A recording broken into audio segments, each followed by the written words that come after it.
Hello ladies and gentlemen, and welcome to The Right Opinion, the home of a twat with too much free time. And as people, it's hard sometimes to find the inspiration, isn't it? A large majority of us want to wake up at the start of the day with a clear sense of purpose on tackling what's ahead. Some people just want stability, some people want enjoyment, some people want more. However, it's easy to lose that sense of direction when faced with hurdles that may seem insurmountable. We want to write our own story, we want to be the people that overcome those hurdles, whatever they may be. Yet sometimes we can't do it on our own. Sometimes it pays for some reassurance, some positivity, someone to help us write our stories. Why, how, what? This little idea explains why some organizations and some leaders are able to inspire where others aren't. Let me define the terms really quickly. Inspirational content has really garnered a stranglehold on YouTube, particularly in times where negativity can consume us. Positive videos with clear, moral, optimistic messages can serve as real escapism that doesn't cost us anything. Whether that's an individual talking directly to us about overcoming these struggles, or short films that serve as parallels to our lives, it's sometimes important to remember that amongst the headlines and conflict, there are still virtues in the world worth giving a damn about, and that there are people fighting for them, even if those videos are as simple as tutorials and favors for others. Okay, so today I'm going to show you how to tie a tie. A couple of quick hints for you. When you're picking out a tie, you want to pick out a tie that has some sort of color that picks up something in your shirt. It's just an added classy little touch, okay? Those videos with that optimistic message, no matter how simple, can fill viewers with some kind of warmth and comfort in a world that simultaneously feels fiery and frigid as of late. But an inconvenient truth continues to loom. Where there's some emotional response, there's always something to be sold. James Arthur Ray, the author of the book Harmonic Wealth, The Secret of Attracting the Life You Want, is here to help us realize that we do have full control of our financial futures and to tell us what steps we can take instead of waiting for someone else. James, thank you so much for being here. Now, what do you think is the main factor preventing us from achieving our economic harmony? This has been a fact of life for as long as we can remember, but we sit here now on the precipice of a corporate invasion which ends on content farms blurring the lines between what's actually real and what isn't. It's become repetitive to even talk about the number of finance-oriented collectives role-playing as actual creators, and is likely even more pervasive than we perceive it. I don't need to go into scientific detail to explain why creators that imitate what public sentiment is for clout is bad, as I've said it before. But the short of it is that these people don't actually have any beliefs and no motive to challenge prevailing wisdom, which is also something we desperately need in these times. At the same time, there is still the hope that bad actors can be weeded out when people recognize that deception. Creators who have been unmasked as not following their own principles are some of the most combustible, with people deserting them as soon as their own practices come to light. Nobody expects anyone to be perfect or to have a clean record, but as my video on Haley Welch demonstrated, the line between genuine creator and hamster-powered content machine overseen by self-serving gargoyles is a fine one. If you want to tell a real story, you better have one yourself. Today's subject claims to have heart and soul in both. A creator by the name of Dhar Mann from Dhar Mann Studios. Hey Dhar Mann fam, welcome to our first ever Christmas special. Dhar Mann Studios is a channel founded by the namesake creator to share many of the positive vibes that I just mentioned. Although he is seldom the main focus of his stories, he has repeatedly stated that he wishes to use his channel to tell stories personal to him. Starting off as an entrepreneur, after a string of business ventures that we'll talk about in due course, he was one of the many individuals part of the late 2010s influx to a more corporate and family-friendly YouTube. Wait, hold up, I don't get it. So we had no chance of winning? Nope, and that's because you guys cheated. And as you know, cheaters never get ahead in the end. Despite being the face of the channel, he scarcely makes appearances in his videos, and doesn't seem to play a large creative role in the output currently, though he has in the past and plans to in the future. Historically, Dhar Mann's videos have focused on short scenes punctuated by a moral compass and message for the viewers. Most of the videos focus on acted out social scenarios. They often concern subjects like bullying, cheating, revenge, instant regret, all that jazz. You know, the sort of PSAs that they would show you growing up? That's basically what these videos are. Have you checked Hulu? Yeah, nothing. Nothing on Amazon either. Check the Dhar Mann app. Maybe post a new video. Dhar Mann has an app? Yeah, it just came out. There it is. Cool.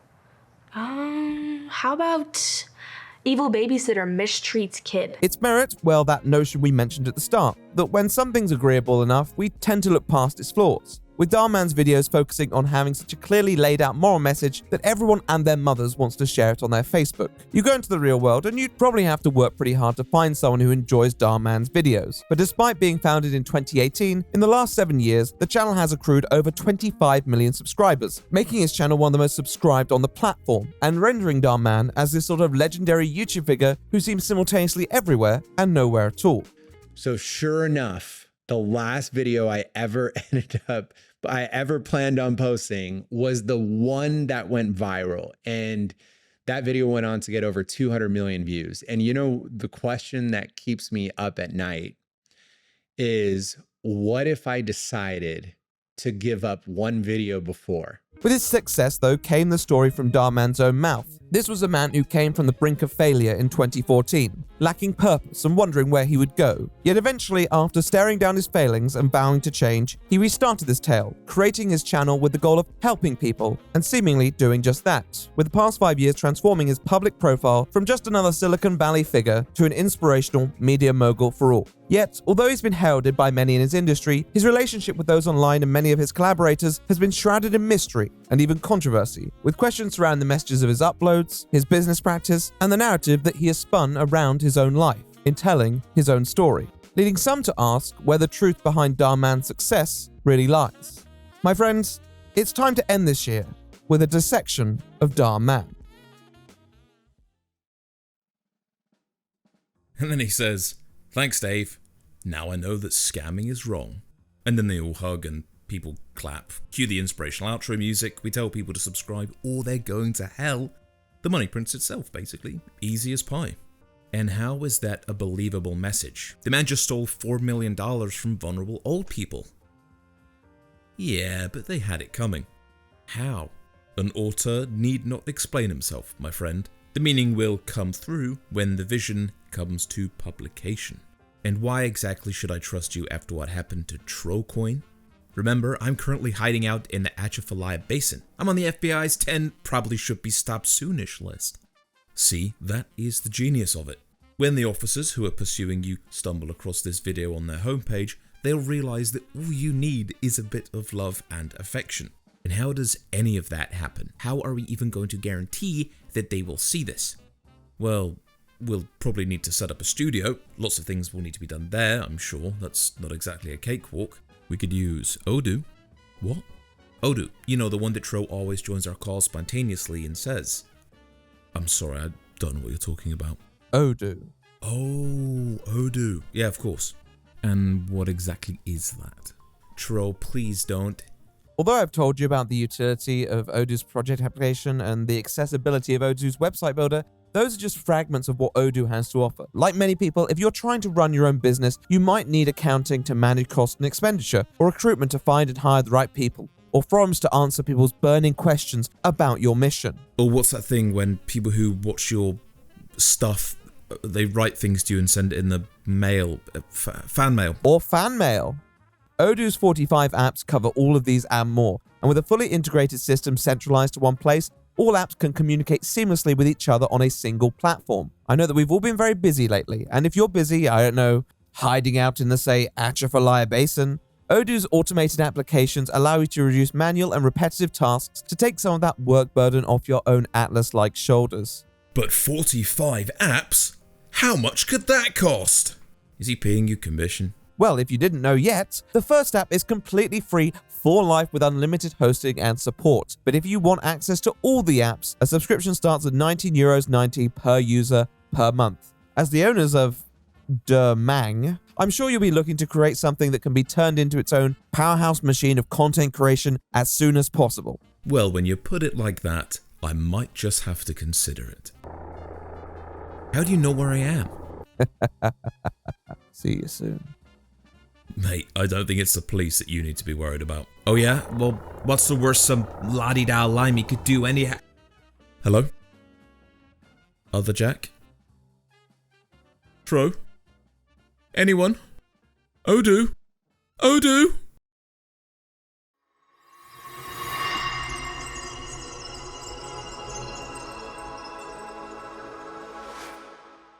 It was this massive dark cloud that was just hanging over my head, and my biggest fear was just any minute I'm gonna get exposed and people who are gonna find out that I wasn't really this baller guy who could maintain this lifestyle. A lot of Dhar Mann's self-told story starts at 30. There's a reason for this, and one that I'm not necessarily bringing up to attack him, but is relevant all the same. Hello, everybody.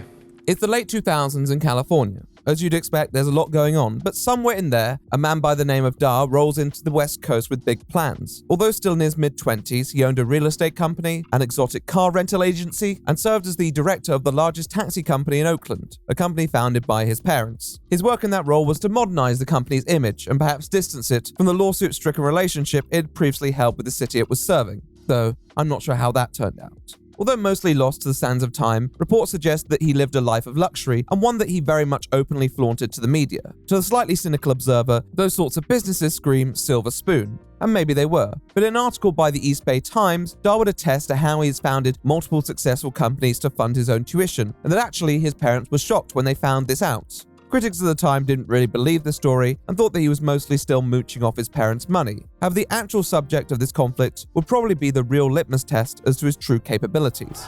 For the third straight day, thousands marched in California protesting the election night passage of Proposition 8, banning same-sex marriage. Hopefully it'll carry on into the future and this thing will get repealed. Softening stances on social issues was an inevitability in somewhere like California, and although no progressive matter went through unchallenged, the trends told a story that any business person would be crazy not to jump on, with one of the most relevant being that relating to marijuana. Here in Arcata, population 17,000, officials estimate there are close to 1,000 homes with some form of indoor marijuana cultivation.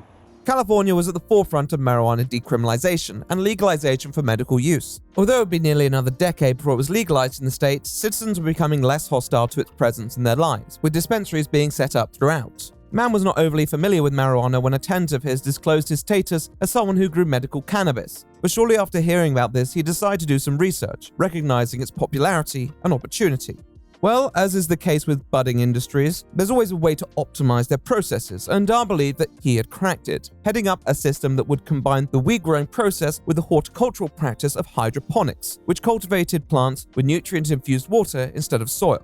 In 2008, Mann would team up with investment banker Derek Peterson to launch the company iGrow, later WeGrow, which would attempt to uproot the marijuana industry in every sense of the word. It was natural that when a young upstart entered a business full of old dogs that he would face resistance, even in a forward-thinking trade. However, reports from this time state that he devoted himself to a rigorous media campaign that would result in articles all the way up to CNN and redefine his image as the ganjapreneur, running the Walmart of weed and comparing himself to business revolutionaries like Levi Strauss and Samuel Brennan, who themselves took advantage of the California gold rush to push their products.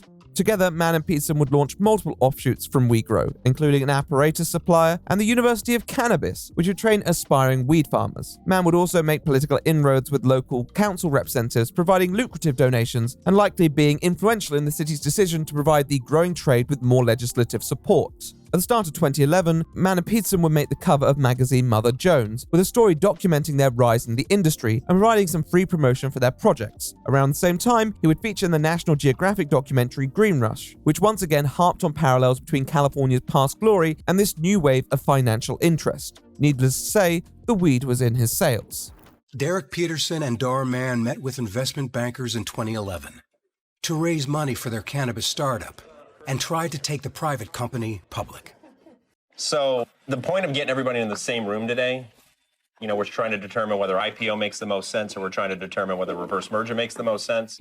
Mann, being the media-savvy individual, would not just use his profiles to flaunt his business, but take it one step further as he would orchestrate a TV series based around his and Peterson's foray into marijuana enterprise called Hempire. A website would be set up and trailers would be posted. However, this series would never come to fruition, as in March of 2011, the company would fall apart in fiery fashion, with Peterson accusing Mann of running a, quote, Hydra Ponzi scheme, amongst a flurry of other allegations, filing multiple lawsuits against Mann related to unpaid debts. I felt lied to and betrayed. We had so much opportunity, so disappointment was an overwhelming feeling. 26-year-old Oakland-born. I acted in good faith and a handshake, and I regret putting so much faith into Derek and so much trust. Mann would file his own suits alleging breach of contract, fraudulent behavior, amongst many other matters himself. And eventually, after a brief legal battle, they would settle this, with Mann being issued 200,000 new shares in Peterson's startup company, Grow-Op Technology. Mann would try to keep WeGrow as a viable company throughout this turbulence, even franchising out a new branch in 2012. However, as soon as he resolved the lawsuit with his former business partner, he came into contact with a much more formidable opponent, the Oakland City Council. They accused him of a litany of financial crimes, with an NBC article documenting a pattern of corruption from the businessman and his collaborators, with Mann showering many of the council members with gifts and trips to Vegas to keep them on his family's side. It appeared that Mann was just another Silicon Valley vulture attempting to create his own monopoly at the cost of everyone else, all while pocketing other people's money. In the end, Mann pled no contest to the charges and was sentenced to 5 years probation with a 5-figure fine. It seemed like his daring attempt to cultivate his empire had cost him more than the empire would have ever been worth, sending him back to square one in the business world. But where one door closes, another opens. At least for people like Dhar Mann.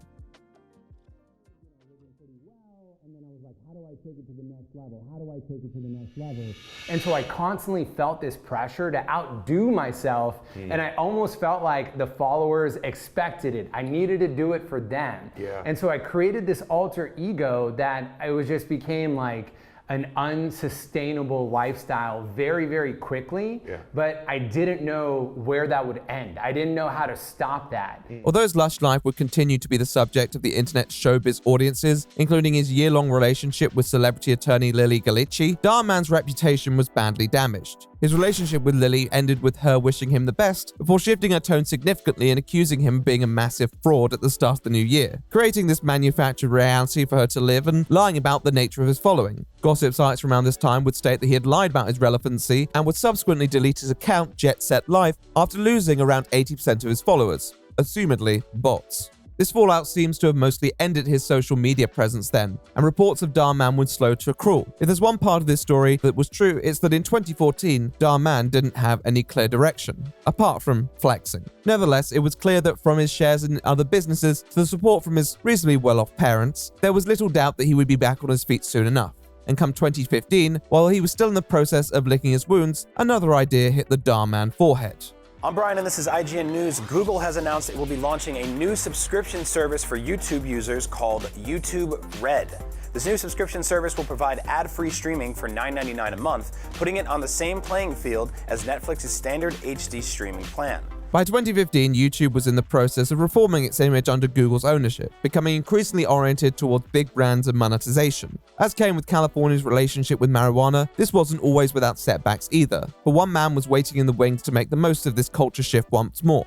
That man was Dhar Mann. Hey guys, I'm here today to show you the power of makeup.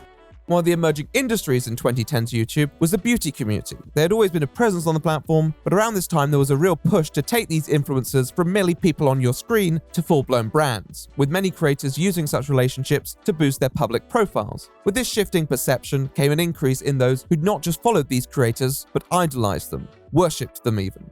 Dhar Mann knew just as well that where there was desire to be like certain people, there was a market to sell these people a way to be like them.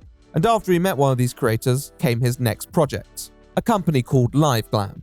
LiveGlam is a website where you can sign up online to become a certified makeup artist. You get to watch heaps of professional makeup artists' videos, I guess. Kind of like YouTube, except way more in depth, and you actually get a bunch of bonuses as well. You get tons of discounts and all sorts of stuff. Put more information down in the down bar. At first, LiveGlam was essentially the masterclass, but for beauty influencers, which is interesting given that masterclass itself was launched around this time as well. You would go and experience video lessons on a subscription-based service from the industry's top names such as Dress Your Face, Makeup by Lilith, and Angel Marino. If you've heard any of these people, then I salute you and somewhat fear you, but you'd be completely within your right to question exactly what Dhar Mann has to do with knowing the beauty industry to the point where he can orchestrate lessons for potential customers. You wouldn't be the only person asking these questions, as reception at the time expressed suspicion as to how helpful this really was in facilitating people's skills, with other people just believing it was an outright scam. But no matter how much you pay for a course, no matter how good the artist is, I don't care if the artist created makeup. altogether. It will not make you a good makeup artist. Eventually, LiveGlam would pivot, and in a later video with his future wife and business partner Laura, Dhar Mann would explain the reasoning behind this, though I doubt this was the only reason given what happened next. We all just decided to partner together to create the world's first makeup brush club. The timing was perfect and the brush club took off.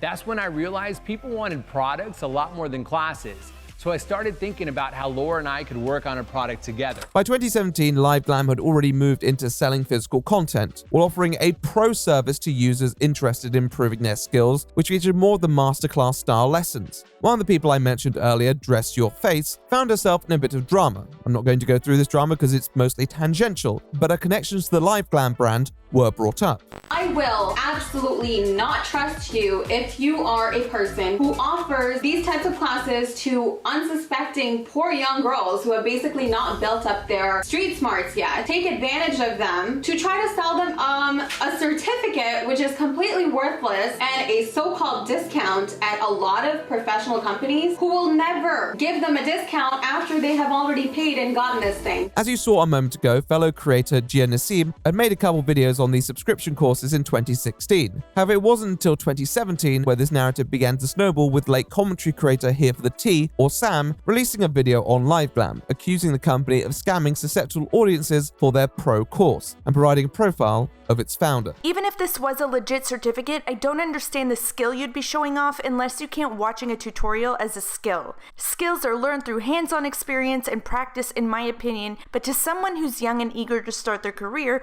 I can see how this certificate would be misleading, especially since they use the words professional makeup classes on the certificate. Sam's argument was that when they were working as a course-based company, LiveGlam had given its audiences a false impression of the value of the courses available, and thus were misleadingly marketed. The truth is that free tutorials were already all over YouTube, so the conclusion would be that this course is offering something else entirely, which as far as Sam could see, it wasn't. Further to this, they imply on their website that enrolling in this course will give you access to exclusive discounts, and that they can help provide you with all the documentation to enable this, something that Sam disputes. Something else they do that pisses me off is that they imply that by signing up for their pro package, you'll receive discounts of up to 50% off makeup brands. As a makeup artist myself, I do get discounts on a lot of makeup brands ranging from 30 to 50% off depending on the brand, of course, but you must have credentials such as a diploma from an accredited makeup school along with other documentation or proof that you are a working makeup artist, not a certificate of enrollment or a certificate of completion of a seminar. A certificate of completion of a seminar is great for your resume and great for continuing makeup education and keeping up with the latest trends, but it is not the same as a diploma or license, which is what you need to be eligible for most professional makeup artist discounts, and companies are becoming stricter in terms of what they will accept in addition to a diploma or license because of BS like this. This wasn't looking very good for Dhar Mann. It seems that not only are the courses that he was providing online providing very little material value, but it seemed like he was leveraging the fandom of influencers to compensate for it. Now, if you look at the bottom where it says how to apply, unlock now with pro membership, and you go to the little information icon, you'll see that all you get with a pro membership is detailed instructions and the documents necessary to apply, which you can get for free on the fucking internet. It does not guarantee that you will be approved for the discount. Although this video was hardly comparable to the likes of people who'd come for him before, it was apparent that this would be a difficult path to follow now that his background was once again being shone a light on. How would he handle this?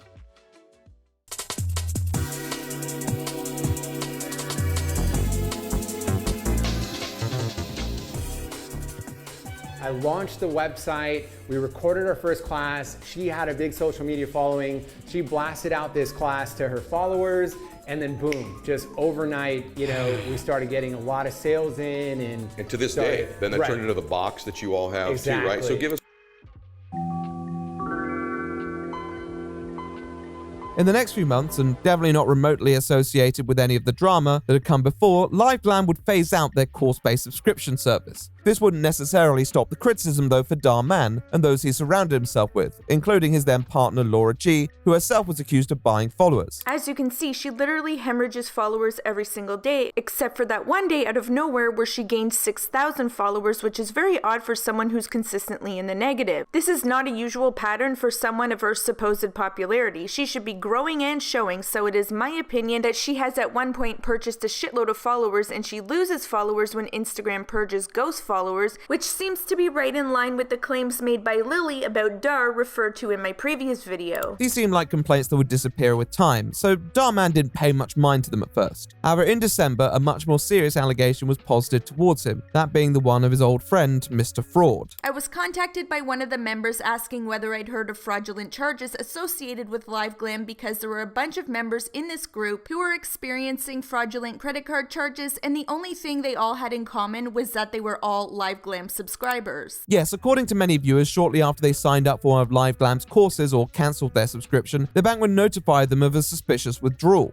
Although these withdrawals didn't necessarily link back directly to LiveGlam, they seemed too chronologically correlated with Dhar Mann's company to be overlooked. In her video, Sam produces a number of testimonies with corroborating evidence, drawing her own conclusions. So far, there are no updates, but I will continue to check back. In my opinion, this is nothing more than damage control to appease their worried customers, because this issue has been going on for well over a year now. I think more and more people are putting two and two together, and that's why there are so many people coming forward. The list of people who have had this experience goes on in the comment section, to the point where LiveGlam even put out a statement acknowledging that something was amiss. LiveGlam would seemingly concede that there had been a data breach, and that they were taking steps to ensure that this would not happen again. Critics like Here for the Tea were not exactly convinced by this, linking back to Mann's prior convictions and bringing forward some further allegations about Dhar Mann's industry ties, though I must emphasize that these were just rumors. Nevertheless, they all told the same story. I don't believe this has ever been made public, and they've done a really good job covering it up all these years, but when Morphe first started out, they needed an investor, and guess who the investor allegedly was? None other than Dhar Mann, which is the reason they've offered their Morphe Me monthly subscription service from the very beginning. Dhar Mann's online presence and narrative still seem to be in the hands of other people, and although maintaining a low profile given his history seemed preferable, there was also the allure to take back control of that surrounding his life. Given he had spent the last few years building stronger relationships with those in the industry, it felt that maybe there would be a way onto a platform where you could express yourself. So come 2018, he began to formulate a new, more mature relationship with social media. I'm not sure if it's like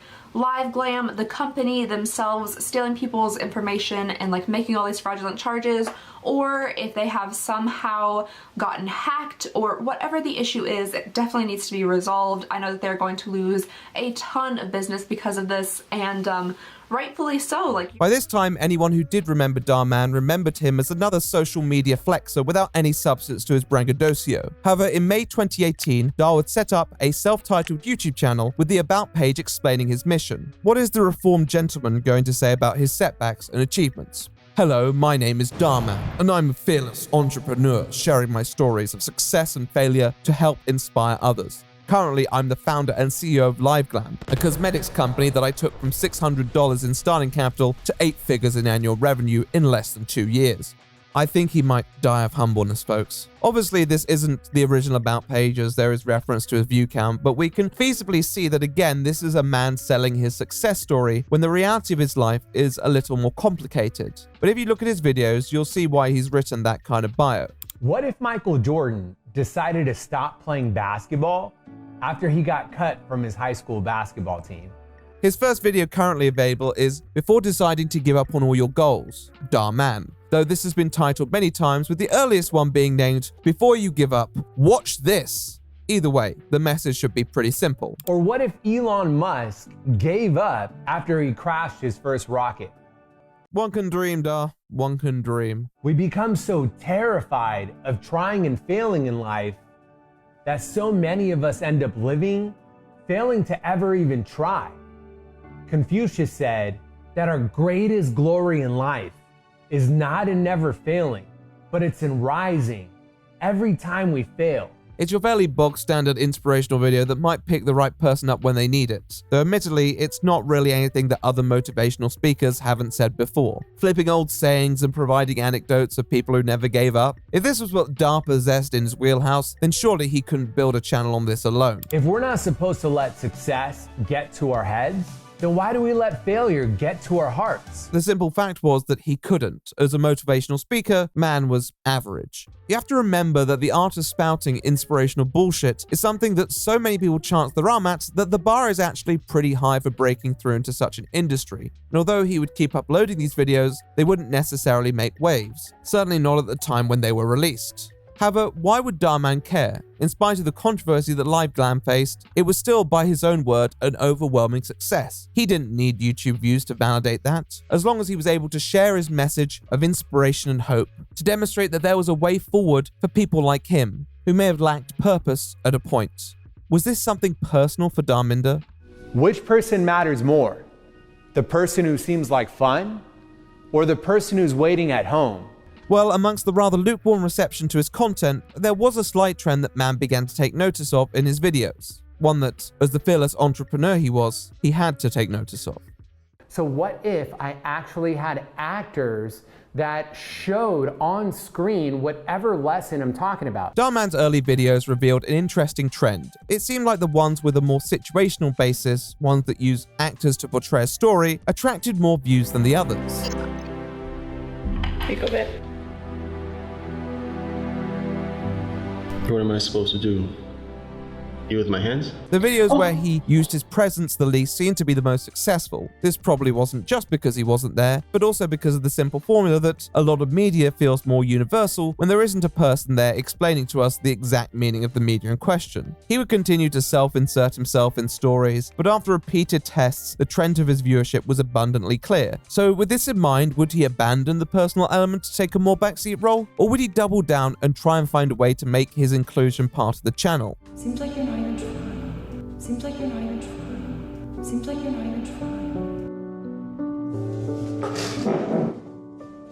trying. Financial pressure in a relationship is one of the leading causes of depression. Well, each thumbnail still had his face attached to the bottom corner, alongside occasional commentary and a regular video reminding people that Dhar Mann does indeed exist. But over this time, he decided to follow his algorithmic senses and cater the content to the number of views that he would accrue, and move any personal commentary towards the end of the video so people didn't click off too soon. Dhar Mann knew that he would have to at least provide some variety, but was also aware that too much deviation would alienate viewers from the messages that he sought to share. So most of his short stories adopt a stance that seems pretty easy to follow. An individual feels a certain way, they decide to act on those impulsive instincts, and then those feelings are shown to be misguided, prejudiced, and so on. The bottom line is that they tended to lead to a negative outcome for the person who behaved out of line, with the moral of the story being that there's always benefit to being loyal, committed, kind, etc. There's no greater sacrifice in this world than the sacrifice a mom makes for her child.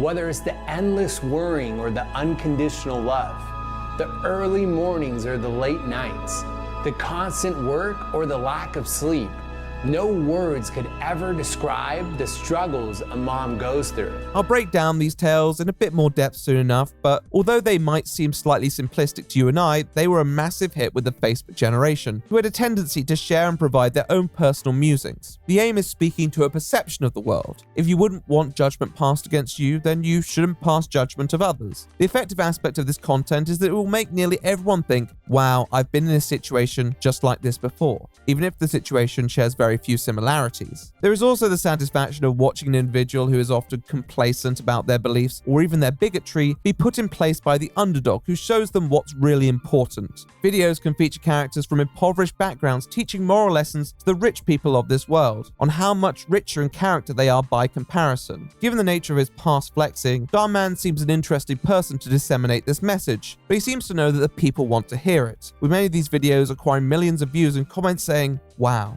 this one really makes you think. Yeah, that's right. Move. That's why I don't like cops. You're worthless and you never really help anyone. Other videos provide rudimentary ruminations on political issues such as the tension between law enforcement and minorities in the US, with one titled, "Before You Judge Cops, Watch This," though this has again been retitled. In that video, a cop is cussed out by a boy's father after he has saved the boy's life, with the father coming to regret his choice words. And this cop, he just came right on time and he saved our boy. You literally just missed him. That's why I don't like cops. You're worthless and you never really help anyone. With Dhar Mann providing more detailed interpretations for this piece of avant-garde media, potentially lining up a future political bid. There's so many real-life heroes in uniform that put their lives on the line every single day in order to protect us. They put their own families and loved ones second so they can put the lives of total strangers first. This is just an example, but a lot of early videos follow this very strict formula. It may seem basic, but in a post-apocalypse YouTube landscape, this was not just great for people who wanted to share this content, but great for the platform as a whole. This was the kind of content that they believed could bring people together. With his channel now up and running, throughout 2018, Dhar would make a careful but purposeful return to social media, with nearly all of his prior content wiped from existence. This would mark a fresh start, and one to tell a new story of a man with a renewed outlook on the world, represented by content that came straight from his heart. What's up, everybody? This is Dhar. And I'm Laura. And welcome back to our YouTube channel. This is our second video that we've ever done together. With the main channel mostly reserving itself for his urban fables, he would set up a second channel with his girlfriend that would also serve to build his public profile once more. This content was as formulaic as it came, with challenges, Q&As, everything you would learn from your influencer friends. However, Dhar never shies away from the opportunity to tell people the inspirational story, the man who had nothing, building a makeup empire from the ground up.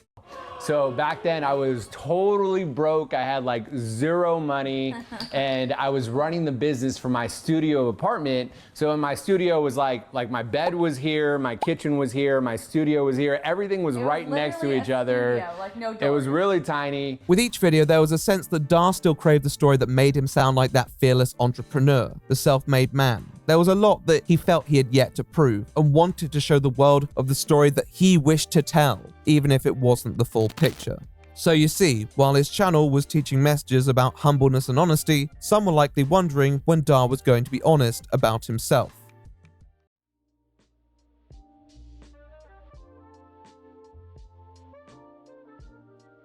As a creator, you often see yourself in your content, and as surreal as some of his content is, I don't think that's necessarily untrue for Dhar. There is a sense that these morality plays are telling people to not follow down the same path that he did. Somewhere in the videos, you could make the argument for personal growth being reflected in the messages. But Dhar sees himself in many of the protagonists, those who may do wrong even, and realize the folly of their ways before reforming and growing as an individual. It's not a bad parallel until you actually compare it to how he presents himself. Hey, I'm Dhar. And I'm Laura. And in addition to being in a relationship, we're also the founders of LiveLamp. Now, the first question I always get is how in the world does this guy who has never contoured in his life create a cosmetics brand?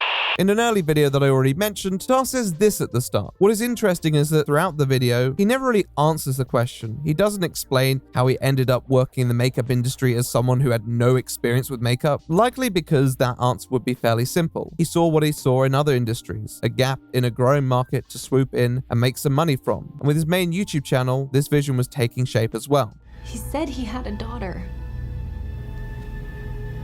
This man, daughter, saved your life?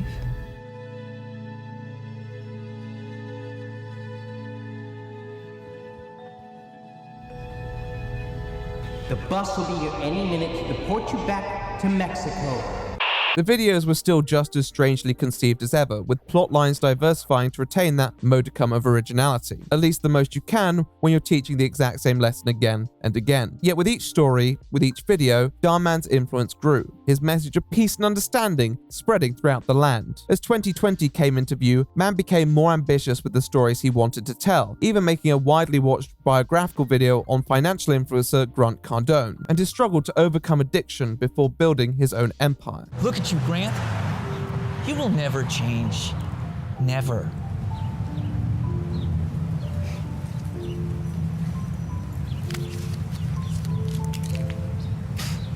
Good luck with your business. Going forward, I'm never gonna do another drug in my life. Yeah, right. Look, the truth is you are a drug addict. You're either gonna wind up dead or back here in rehab. It's 5 minutes of people telling him he has to change, or that he won't change, or that he might change, I don't know. Anyway, he does change. The new Grant had bigger dreams, 10 times bigger. He started writing books, and over time, Grant became one of the best-selling authors in the world. Grant started speaking to small crowds, and then those small crowds turned into massive crowds. Grant finally was living the life he dreamed of.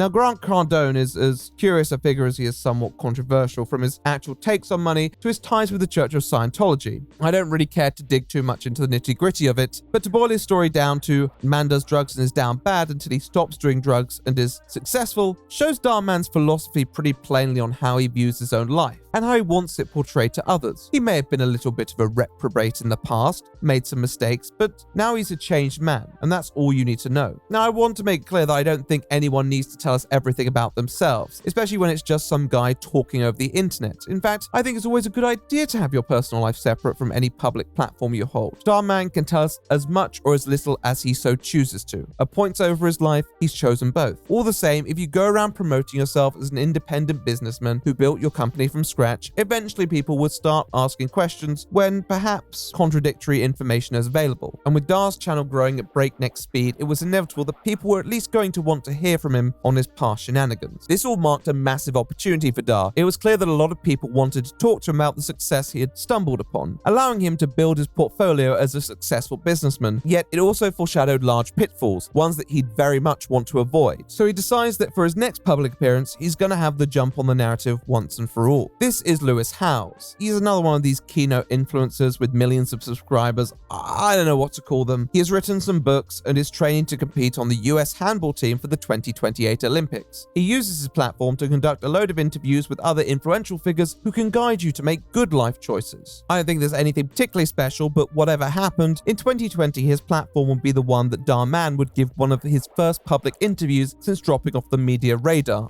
How would he handle it? So yeah, I mean, I've always been an entrepreneur, and I've had some successes, but I've had way more failures. And so when I moved to LA, I did have some money. So I was able to, I had more money than like a lot of people did, but not nearly as to how lavish I was making this lifestyle seem. I mean, there's a lot I'm not going to talk about. We know Mann's narrative around most of his life, and he doesn't stray from it here. I will say that he is more honest about his failings early on in life, particularly regarding the state of his businesses. It's clear he understands now that it's those failures that make you more human. However, when the subject of his run-in with the law comes up, he has a very different story to the one spread through the press. I'm drawing so much attention that somebody in the district attorney's office is like, hey, let me look into this guy. Let me see if everything checks out. They start going through my paperwork for when I was submitting all of those real estate grant applications, and they started seeing that I was taking shortcuts on that paperwork. It wasn't that I didn't pay anyone or I didn't complete all my projects. I did all the work, I paid everyone. I just made it seem like it happened a little bit sooner than it actually did. But that was enough for them to file criminal charges against me. Wow. First of all, there was no actual theft. He made some accounting choices that meant he falsely claimed that he was paying people sooner than he did. When he puts it like that, it sounds a bit like a clerical error, but honestly, hard to see how that sort of move wouldn't be a calculated act of sorts, and he doesn't really explain his motive for why he lied to the council about paying people early, so we can only assume it was probably not the best of them. This is the first time that I'm going through like negative press. I never dealt with any sort of like, negative reputation or anything like that. It is one of the most difficult things to deal with if, you guys listening have never been with something like that.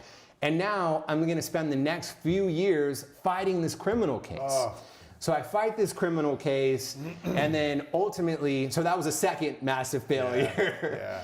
So I'm fighting this criminal case, and it's about 2 years in or so, I ended up winning. All my charges get dropped. Then you have this part a minute later or so, which is very strange because 2 years on from when he was first charged, Dhar Mann had already been sentenced. This could be vague wording that he's not really thought about, but it feels like when you're talking about a criminal case being dropped, you need to be a bit more specific in how you explain yourself. Because for anyone who wants to cross-reference this information, it's appearing less and less clear exactly what even happened. And what's even happening? Did he just say he won? I think we need to dive into this a little further.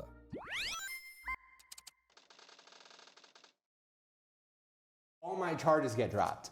But in Alameda County, they can refile against you a second time. And especially, I was so high profile, everything they were doing was making headlines. They decide to file a second time. This is one whole statement to unpack. The case of what one would consider winning a legal battle is interesting, and you would hear that and assume some form of acquittal. But for those vaguely familiar with US jurisprudence, you know that pursuing someone after an acquittal for the same crime would be a breach of the Fifth Amendment. If that had happened, I'm pretty sure Mann and probably his family would have taken them all the way to the Supreme Court if he had to. Nevertheless, the implication here is that after dropping the charges because Mann had won them, Alameda County decided to refile them because clout? So now I'm like 3 years in fighting this case, and I'm running out of money. I don't have much because attorney fees are super expensive. I'm sort of, down to my final dollars, and I go in front of a judge and he says, look, if you're willing to accept probation, this isn't like a jail time type of thing. If you accept probation for 5 years, do good for 5 years, and then you can go ahead and clean your record after, we can just, get rid of this whole case kind of a thing. Now, the idea of prosecuting someone to make an example of them is certainly not one alien to the courts. However, what Mann is suggesting is that they dropped the case with the evidence they had because it wasn't enough, and then they refiled even though nothing had changed because they were enjoying the coverage. And then at this point, Dhar Mann decided to settle. So I accepted it. I accepted, the criminal charges, and I got on probation for 5 years. Now, I don't know American attorney offices particularly well. Maybe they can be quite vindictive, but I also know that there are some forms of checks and balances in place. And if the charges were dropped the first time around, they obviously never went to trial. This second set of charges must have been amended, therefore, or included some new information that influenced them to take it further. Otherwise, they'd just be wasting their time too. In this case, it looks like they decreased the number of charges when they had something more specific to pin Dhar Mann on, which is completely normal. Nevertheless, he claims he took the plea deal because he was promised it wouldn't really do anything, and besides, after fighting his innocence for nearly 2 years, he was tired. To hell with clearing his name. In true podcaster style, the gentleman interviewing him doesn't really question any discrepancies, nor even the details as to how and why Mann made some of the decisions he did. House just sits there and goes, wow. As Dhar goes deeper and deeper into this labyrinthine story, somehow only seems to confuse itself more and more as he reveals that he recently had the case expunged entirely, with the courts telling him how much of a model citizen he had become. Just a couple months ago, actually, I had all my charges removed. So yeah, I no longer have a criminal record. I know, it was kind of crazy. And they actually talked about how I'm an example of how somebody can turn their life around and sort of go from felon to fortune, to good fortune. Yeah, if he had won the case originally and they just refiled it because they were haters, if he took the plea deal because he was fed up and he actually hadn't committed any fraud, what rehabilitation was there to be done? The dude just made some dating errors on a paper. Like a no contest plea isn't an admission of guilt, an expungement isn't a declaration of innocence either, and Dhar Mann doesn't seem to present it as that, but still seems to have this air of innocence in his recounting of the situation as it happened. But after my third major failure, that's when I really stopped and realized I'm the common denominator here. I am the one person that is consistent in all three of these massive failures. And unless I'm gonna take that really serious to change the person that I am, then my outcome is never gonna change. Dhar Mann seems to want this image of reformation, but doesn't want people to know what he was reforming from in the first place, suggesting that the legal proceedings against him were overblown or even unfounded. So in the end, the narrative became one where he was just living too chaotically and lavishly that eventually the money ran out and the debt ran up, and he needed a serious reality check to avoid complete financial ruin. This seemed to lay down the gauntlet for the narrative that he would seek to establish in future interviews as well, appearing 3 weeks later with industry personality Ed Milet to share an even more watered-down story about how he was just partying too hard. You know, I was living for the moment. And so anytime you're living for the moment, like you feel happy right then and there, but then you go to sleep at night not really loving the person that you are. And it's this emptiness that you feel. Like I was chasing short-term instantaneous pleasure. So it feels great for that second, but you can't help but feel this hollowing feeling that's growing inside of you. A more presumptive person might wonder whether the stories of writing checks for contractors early and partying like a rock star may have some form of relationship, but Mann decides against exploring these details in favor of keeping the story mostly murky but relatively charitable to his past self. These were the only 2 major interviews he would do throughout the year on YouTube. As COVID descended on California, along with the many restrictions and his now pregnant wife approaching the 3rd trimester, he locked into the important obligations of attending to his workplace and becoming a pregnancy vlogger, as if we needed any more of them. Having one right now.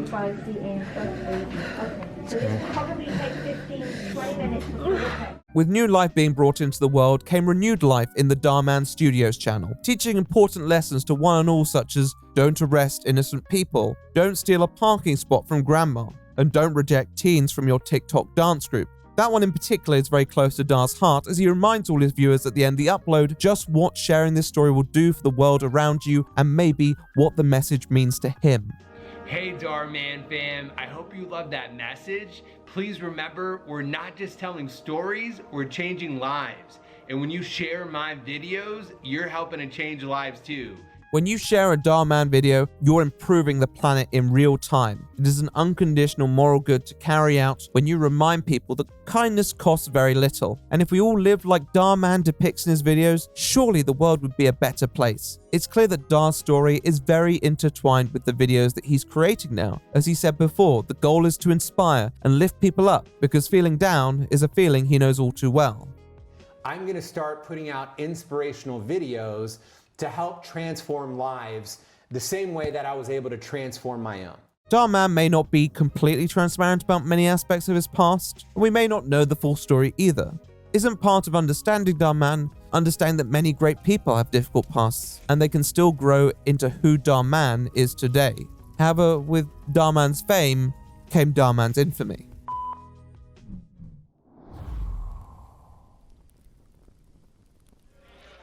COVID left more people than ever in their homes and provided Dhar with the opportunity of a lifetime to capitalize on the increased screen time, and oh my, he certainly did. With video views shooting up and new subscribers rushing in the middle of a pandemic where people were trying to grasp onto what hope they had for a light at the end of the tunnel, maybe there was some emotional gratification that came from watching content where karmic justice was served in emphatic fashion.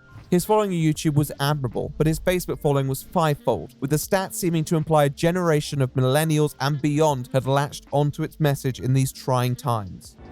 So you see, wearing a mask, it may not be ideal, but it is a small price to pay to keep everyone safe. Wow. I never really thought about it like that. Like all inspirational thought leaders, Dhar Mann finally had the life he had always fronted before. In 2020, he bought a $15 million mansion from Khloe Kardashian, a significant purchase even for a man of his standing. This was more than Mann had ever expected, but the momentum didn't slow. Dhar, being an entrepreneur, put money back into his projects, setting up new studios, hiring more expansive casts, and investing in higher production values. He knew that the best option was always more content, and over the next year, he continued to deliver this. By 2021, his meteoric rise was beginning to catch the attention of other voices. Unfortunately, some of them were not quite so positive. It's happening! Everyone has reacted to his videos. I've never actually seen a full one, so today's the day. Because of its somewhat stilted nature, Dhar Mann videos became a hotbed for reaction content, either for people who wanted to critique it, or laugh at it, or do what SS Sniper Wolf does. That's my boyfriend. I'll get it. Oh, so now she got a boyfriend. Even if all the videos weren't singing their praises, the publicity helped Mann's message reach the masses, and it wasn't long before he felt like a universal presence, with online culture gravitating towards him. 2021 would bring a few media pieces, most notably the New York Times, who would describe him as YouTube's moral philosopher and as a serial entrepreneur. The impression being Dhar Mann just wears a lot of hats. With that said, the critics were becoming a little more vocal. An increasing number of videos that seemed to make fun of the content that he posted onto his channel began to crop up as well. He had two responses to this. The first was making himself part of the YouTube community that he had perhaps seemed distanced from. Using his new influence, he began mixing with some more famous faces, eventually encouraging a few of them to appear in his short movies. He'd done this a couple times before with people who'd reacted to his videos, but 2021 was the year where Mann began to appreciate the power of the cameo, working with illustrious YouTube names like Brent Rivera. Jesse looked super cute that night. You think my sister is cute? The Stokes twins. You're not. Help! Help! FaZe Rug. So, you think I can make it as a YouTuber? I don't think you can. I know you can. And who knows, maybe one day you'll be a part of the FaZe clan. The royalty family, whoever they are. Well, how'd it go? horrible.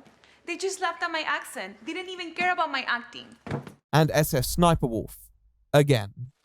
Sam, you think I don't deal with people hating on me all the time? You do? Of course. It comes with the territory. But what I've learned is that when somebody hates on you, it's usually because they're unhappy with their own lives, and that has nothing to do with you. So don't take it personal. Somebody hand her an Oscar right now. You know, I still don't get why anyone even watches those dumb stories they tell. Well, you know what we say. We're not just telling stories, we're changing lives.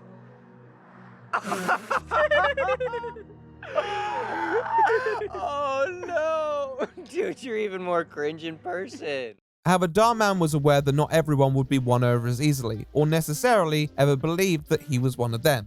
Many of the creators he featured were certainly not of a well-regarded clique, so he decided to use the medium to do what he knew best, to tell a story. In June 2021, he uploaded a video where he caricatures these haters as psychotic nerds who can recognize individual actors from these roles on the street and harass them. For what, I ask? Creating positive, heartwarming content?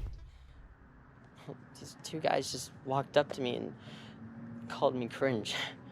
Anyhow, Dhar Mann shows up to monologue about their importance and provides some reassurance. What am I talking about? You're Dhar Mann. Everyone loves you.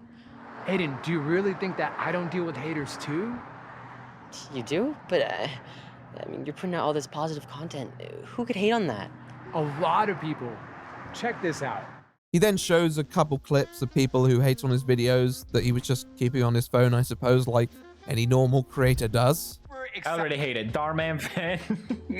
Doesn't make any sense. I didn't think it would annoy me so much. Keep changing lives. How? Dumb. I hate it. That's crazy. Why would he do that? And these are just two examples. Talking to this actor, Aiden, who is clearly a representation of Dhar Mann himself, he says he has to focus on the positive and look towards all those who show him love. How do you deal with all this? By focusing on the people that love me, not the ones that hate me.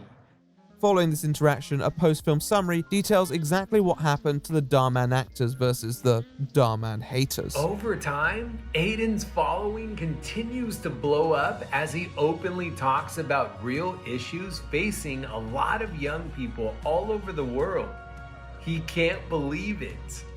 I just watched that tennis video you did. Worst one of all time. You know, for two guys that seem to hate our videos so much, you certainly seem to watch a lot of them. Yeah, just so we can see how cringe they are. Yeah. Yeah. And what you guys say to me? That I won't hit 2 million subs? Well, guess what? I just broke 3 million subs. It seems that Dhar Mann's message is that hating on Dhar Mann will only bring you misery, that you should join the Dhar Mann fam. He's out here changing lives, sharing the love. There is a cult-like rhetoric to the actual purpose of his content, I think mostly designed with intent to maximize proliferation, but beneath it there's probably something a little more fragile, a paranoia that he can only prevail if the message is believed, that he's in an ideological battle with those who could rip off that facade at any minute. It was a battle that he was determined to win, but while he was too busy thinking about the attacks from others, he made the mistake of overlooking the enemy within.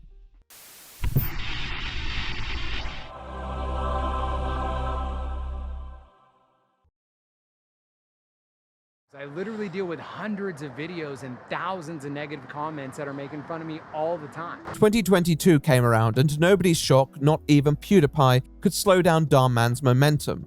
This is hyper simplified, hyper dramatized. This kind of stuff does happen, but to the simplicity and degree that it happens in these videos, to me is not hyper accurate. Loads of people would provide their thoughts and opinions, but none of them could really dent the Dhar Mann fam, who felt a unique connection to the messages of Mann's videos. He would create many new channels to increase accessibility and use his new connections to start a podcast with his friend and fellow motivational speaker Jay Shetty, where they would interview famous figures who would talk about their success, their first guest being Mr. Beast. If it wasn't clear how far Dhar Mann's influence could reach before this, then it was very clear now. He would be nominated for the 2022 Streamy under the category of Best Scripted Series and would even present the Sporting Award for that year. And the Streamy goes to...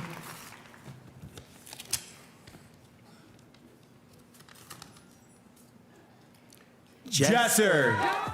He would expand his operations, accept a keynote speaking role at Vid Summit, and continue to take interviews where he'd share his wisdom and experience growing up. His company, Live Glam, which he had co-owned with his wife for a few years now, was still going strong. To some, his story began to look and sound quite inspiring. And a lot of the most successful entrepreneurs that you could think of, they went through many seasons of failure before they actually achieved great success. So that really inspired me, that I thought, okay, maybe this is just the journey that very successful people go through. Eventually that paid off because I was able to just sort of level up as a person. But there's so many other people out there that are where I was at 30 years old for me, right? They're struggling with some sort of a hard time, and I wanted to help that person get through tough times. Even if there was some who likely felt that his account was a little too saccharine for the truth, a lot were won over, likely because it made people feel like they could be the next Dhar Mann. There's something inherently relatable, especially in the medium of digital content, of hearing these stories about how a person went from very little to having the world in their hands through the power of tireless labor, blood, sweat, and tears. So I remember I felt so defeated one night going to bed because I'd stayed up all night editing a video and like I wasn't getting any views, that I told my girlfriend that this is the last video I'm ever gonna post.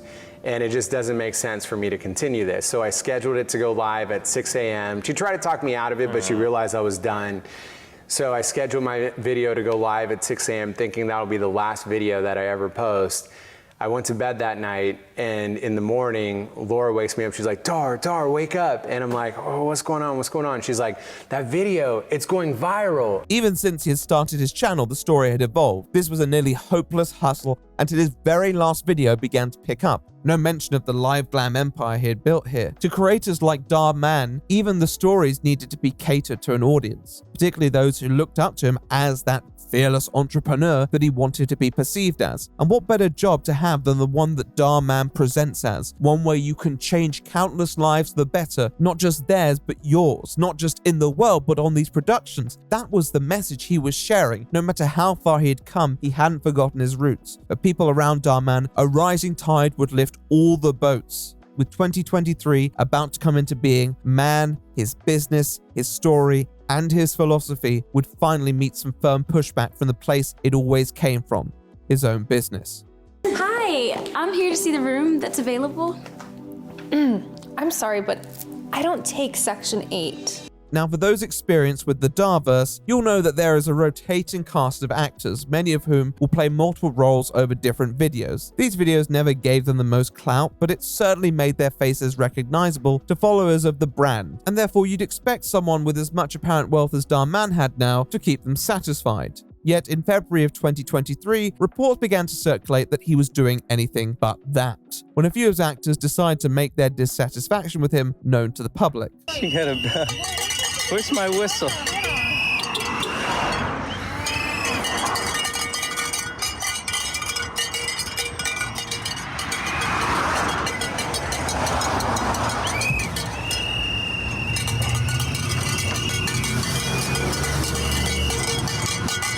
A TikTok video would be posted by Dhar Mann actor Colin A. Borden, explaining their reasoning for holding these protests and the many ways that they had felt seriously mistreated by Dhar Mann Studios. Essentially, as an actor at Dhar Mann Studios, I am just a contract player. I have no employment there. I am just sort of called every now and then, as are all the other actors.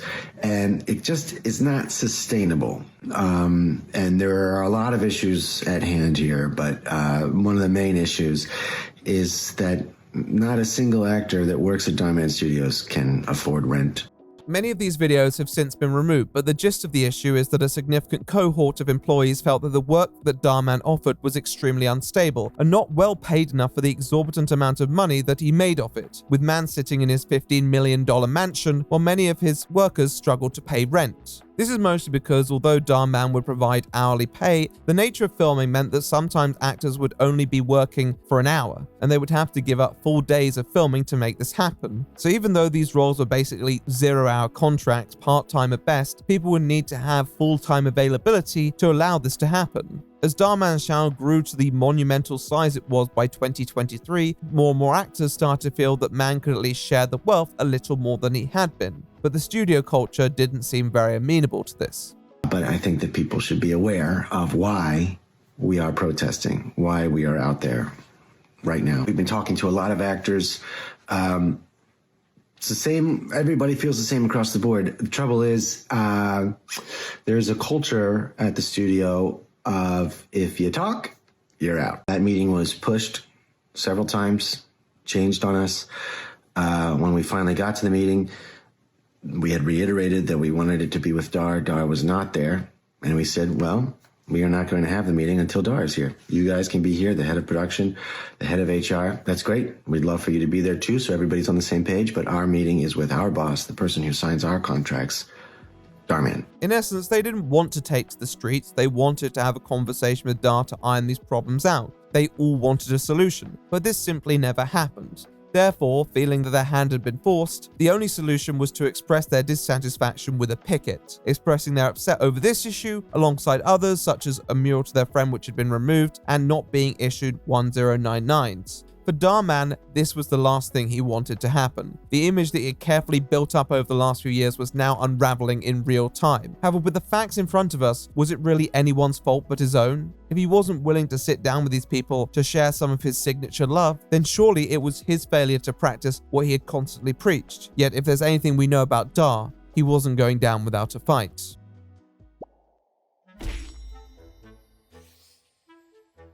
I mean, that really hits the nail on the head.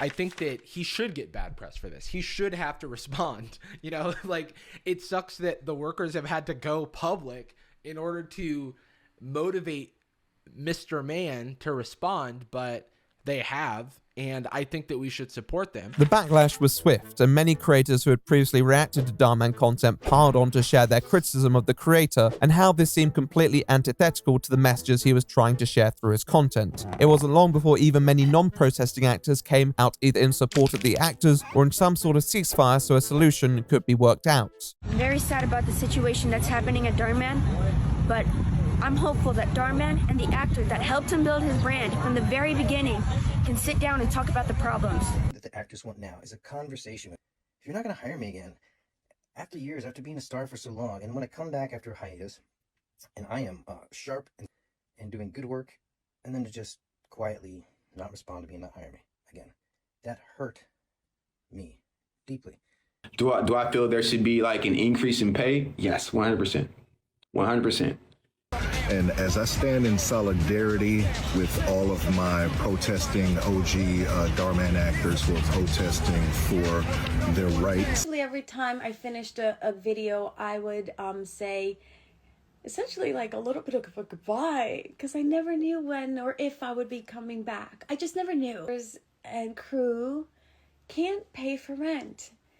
And Los Angeles is really expensive. As there, we have to get our wardrobe selected. We don't have a wardrobe stylist. We have to sometimes purchase wardrobe if our character requires something that we don't have in our closets.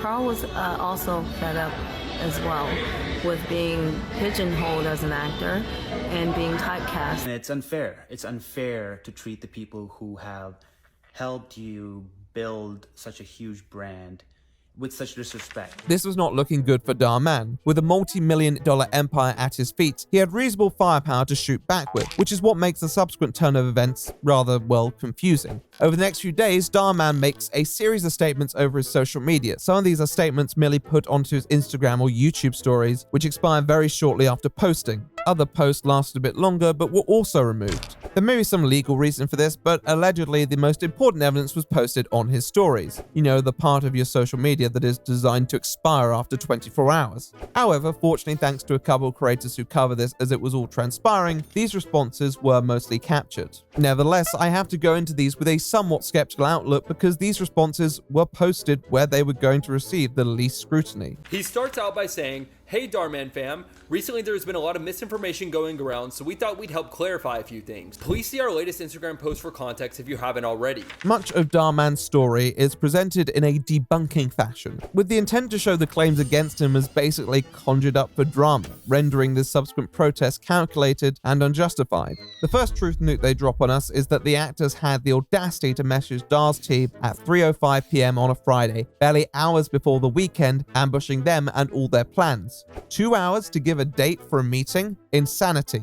And nobody ever arranges meetings outside work hours, or on Sunday, that's the Lord's Day. And Monday was MLK Day. What would MLK want us to do? I understand that obviously that's a national holiday, but this is not a good starting argument to try and frame these people as unreasonable. If this was an attempt to actually schedule the meeting before January 16th, then I'd understand the complaint. If you can't take 20 minutes to attend to an extra business matter, then that's on you. Yet, through divine intervention, they did actually find the time to respond on MLK Day, putting in the effort to say that they would love to meet. They then arranged to meet, and here is the first major point of contention. In response from the actor representative, it was stated, quote, "We would appreciate Dhar and Ruben's attendance," unquote. It was never stated that it was required, nor does Dhar typically attend these types of meetings. So Ruben, the head of our production, and Janessa, the head of human resources, scheduled to attend that meeting. Obviously, the actors have said that they stated they wanted to meet with Dhar. However, Dhar contests this, showing the email stating that they merely said his presence would be appreciated. The comment is added is that Dhar is not one to typically attend these meetings, so it would be unreasonable to expect him to attend.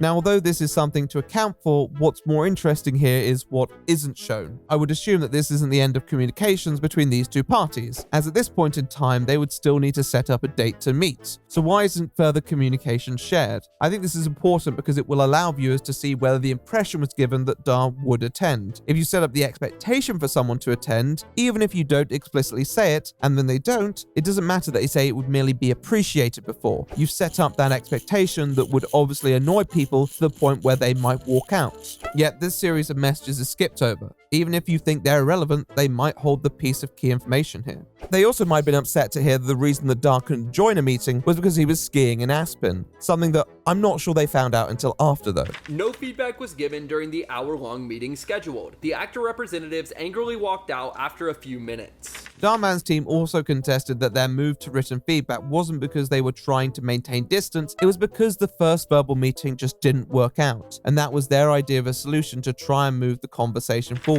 We then asked any feedback be put in writing, and we tend to it as quickly as possible. We never received a response. From there, the protest started. What follows are responses to other claims that were less prevalent throughout the protests, including the 10991, something that Mann clarifies would be done through PayPal, though this was only introduced for the fiscal year ending in 2023 for anyone earning less than $20,000, with its implementation later being delayed, before a 2025 bill reversed the policy entirely. So I'm not sure if this is entirely honest. It's very hard to really comment on some of these other claims, such as Dhar Mann not paying his actors, though one of the protesters did post that they had only been paid after repeated complaints. Most of the remaining points are quite vague. They clearly don't like the details of them. Bar number 7 that does address something that I saw brought up. Truth. At the end of last year, we held an in-person event to create a fan experience to celebrate our second feature film. It was a movie screening with a few hundred people. Tickets ranged from $25 to $100. Merch was not sold. It was given for free.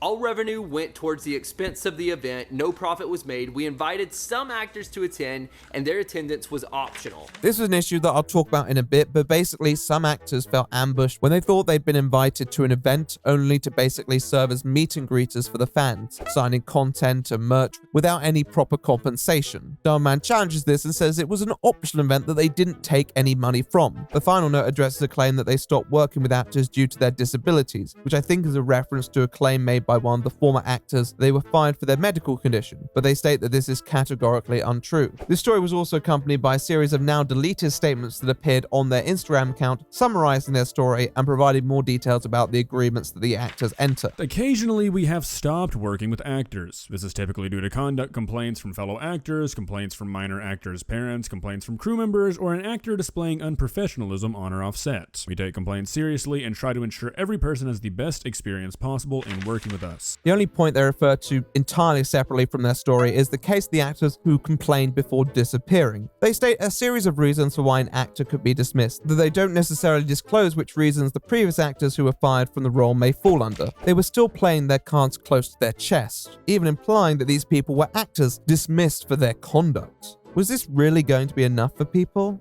Well, I suppose it depends on how you define enough.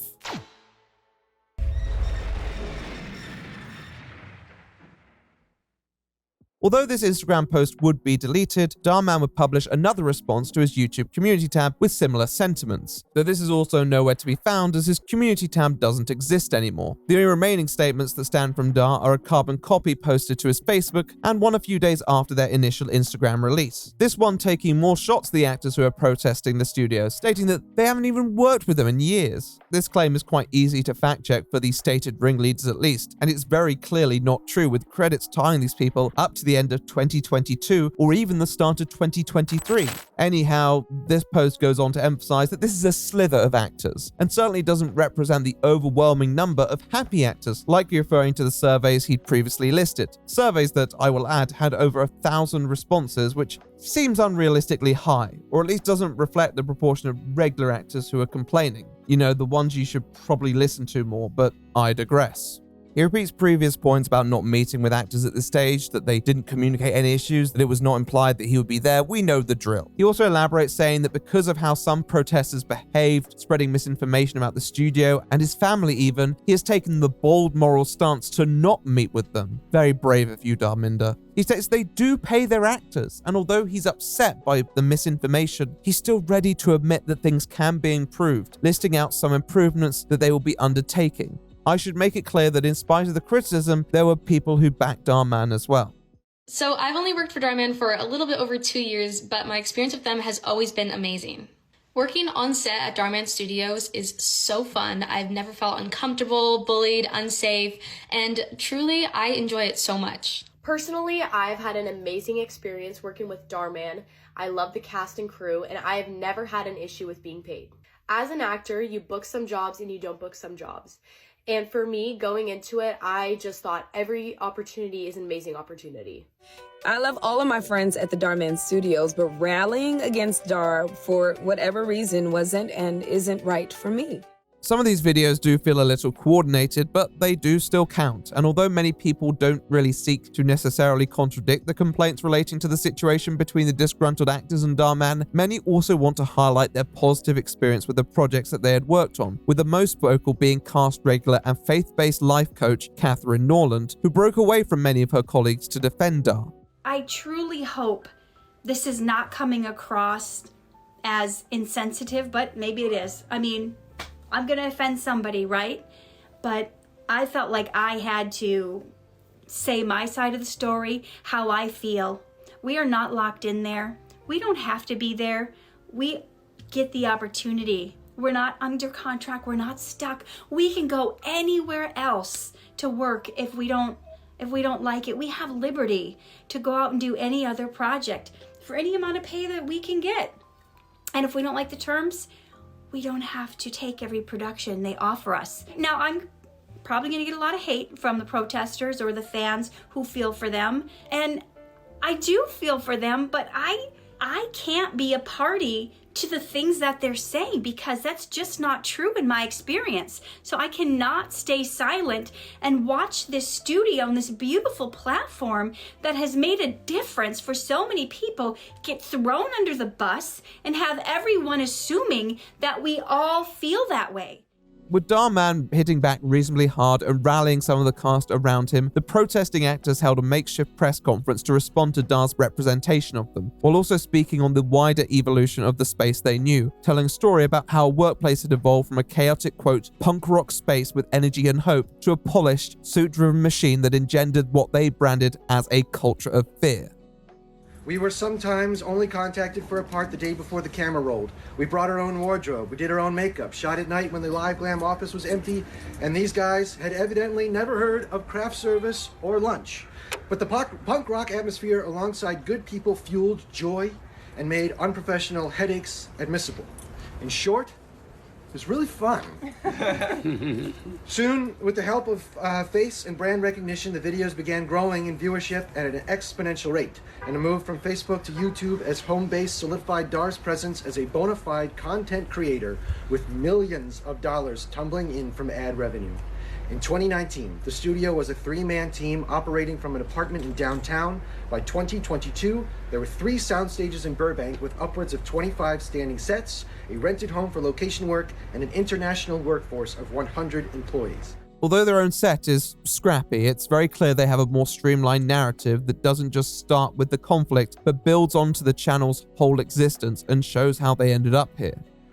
But instead, in that time, our scrappy band of misfit producers had turned to a cloistered group of suits. The friends who booked us became a faceless team in the Philippines. Dhar popped by the studio for the occasional video cameo, but otherwise worked from home. And the doors between the stage and Ruben's office were literally locked to us. This is where things started to get uncomfortable. Familiar faces from the cast and crew began disappearing. They had a meeting with Ruben, would be the explanation. They had, at some point, asked for something or highlighted an otherwise standardized motion picture operation that was unacceptable by the inexperienced management team, and if a crew member, they were fired. If a cast member, they were never asked back. This was common knowledge amongst the cast and crew and engendered a culture of fear.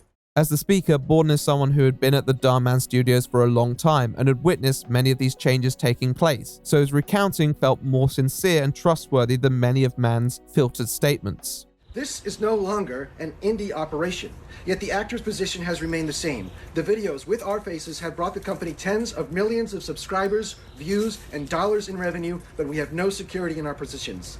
Shoots are moved or canceled without recourse. We may go months without an invitation to perform. We sign individual video contracts with the understanding that we are booked for a 5-day shoot at a fairly comfortable hourly rate, yet, despite having turned down other work or moved important life commitments to perform in the job we love, we may ultimately receive a final schedule for a fraction of that initial offer without compensation for holding. After providing background and context, he offers more information that serves as a response to Dhar Mann's recollection of events, stating that the fan event left them ambushed and out of pocket. Following an uncomfortable event organized by the company in which the stars of the channel were invited to openly mingle with fans at a premiere for our film, an unpaid work event for which we were not afforded a +1, reimbursement for parking, a proper seat to watch the film, or even a free bottle of water with lax to non-existent security, it was becoming more and more obvious that change would not come on its own. Discussions between actors turned from months of backstage comments and commiseration to earnest meetings towards the end of 2022. They state that they created a collective that would keep their identities protected and reached out to Dhar, acknowledging that they set a clear deadline but challenging the inference that this would have been an inconvenience to Dhar or the company. On Monday, January 16th, yes, this was a holiday, but the office and the shooting crews were all very much at work that day. In fact, we knew ahead of time. I replied on Tuesday, apologizing that the email was sent to my spam folder and reiterated that we would like to meet with Dhar and Ruben to be there in attendance. And on a side note, my verbiage has been called to point on this, but my mama raised me right and I was merely being polite. He confirms that he did hedge his wording a little when expressing his desires, however disputes the notion that they had been given the impression that Dhar would not be attending, perhaps providing us with an explanation for why Dhar did not share any exchanges outside of the request. We were told that he had a scheduling conflict and was, at the last minute, unable to attend. At no point were we told that Dhar does not have these sort of meetings, nor that Dhar was unaware of the meeting. We explained that our letter was sent to Dhar specifically, that we were clear in our request for his presence from the beginning, and that while we appreciated the time being made, our conversation was supposed to be with Dhar.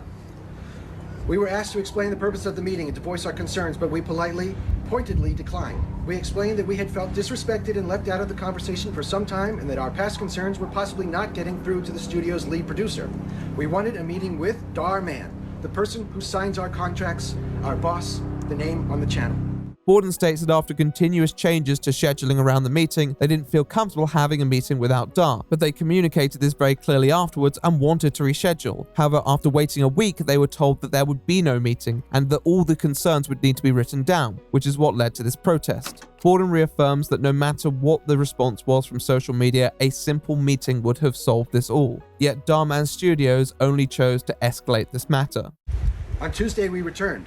So did Dhar's bodyguard, but still no Dhar. By hour two of our peaceful protest, the Burbank Police Department arrived. It was evidently easier for the studio to phone the police on a lawful protest than to do the simple kindness of speaking with the men and women who represent this brand. We ended the second day of protesting only to hear that our colleagues, Michael Vaccaro and Jessica Ruth Bell, received emails from the bookings team informing them that they were no longer needed on their episodes, and an evident retaliation against them for exercising their First Amendment rights. But the relationship we have cultivated at Dhar Mann Studios over years was severed in one swift motion, seemingly irreconcilable. Why the choice was made to allow things to escalate, to force the pitting of fan against channel and actor against actor, instead of just having the conversation, we may never know, but that was the choice of Dhar Mann and his team. In spite of this, they celebrate that Dhar Mann did meet with actors with promises that would bring about positive change, even with the bittersweet note that this is without them. Yesterday, Dhar Mann himself met with a small contingency of actors who have publicly professed their loyalty to the man, the company, and their current practices. Promises were made at that meeting that changes were coming, and this is, from the beginning, all that we wanted, all that we have asked for. The next 15 minutes are dedicated to a Q&A. All questions seem to be answered fairly comprehensively and demonstrate this isn't scripted sincerity. For those who were still following this situation, Dhar Mann's line of attack really didn't work, especially when he essentially did exactly what the actors were asking for in the first place. If he'd stepped up and talked about this, stating there was a misunderstanding in communications, then he may have had a more believable story. He couldn't sell the idea that these were people who wanted to be out on the streets protesting, that they were looking for a problem that wasn't there. Their version of events wasn't really incompatible with his, but theirs seemed inherently more reasonable and empathetic, with Dar's concession a sign of victory in their minds. So keep an eye out for us, because I guarantee you really great things are coming in the future. We thank the fans for their support and understanding in what has become an all too public discourse. Thank you all for your time, and now we are happy to answer any questions that you may have. However, even though it had been barely a week since this happened, most people had already stopped paying attention.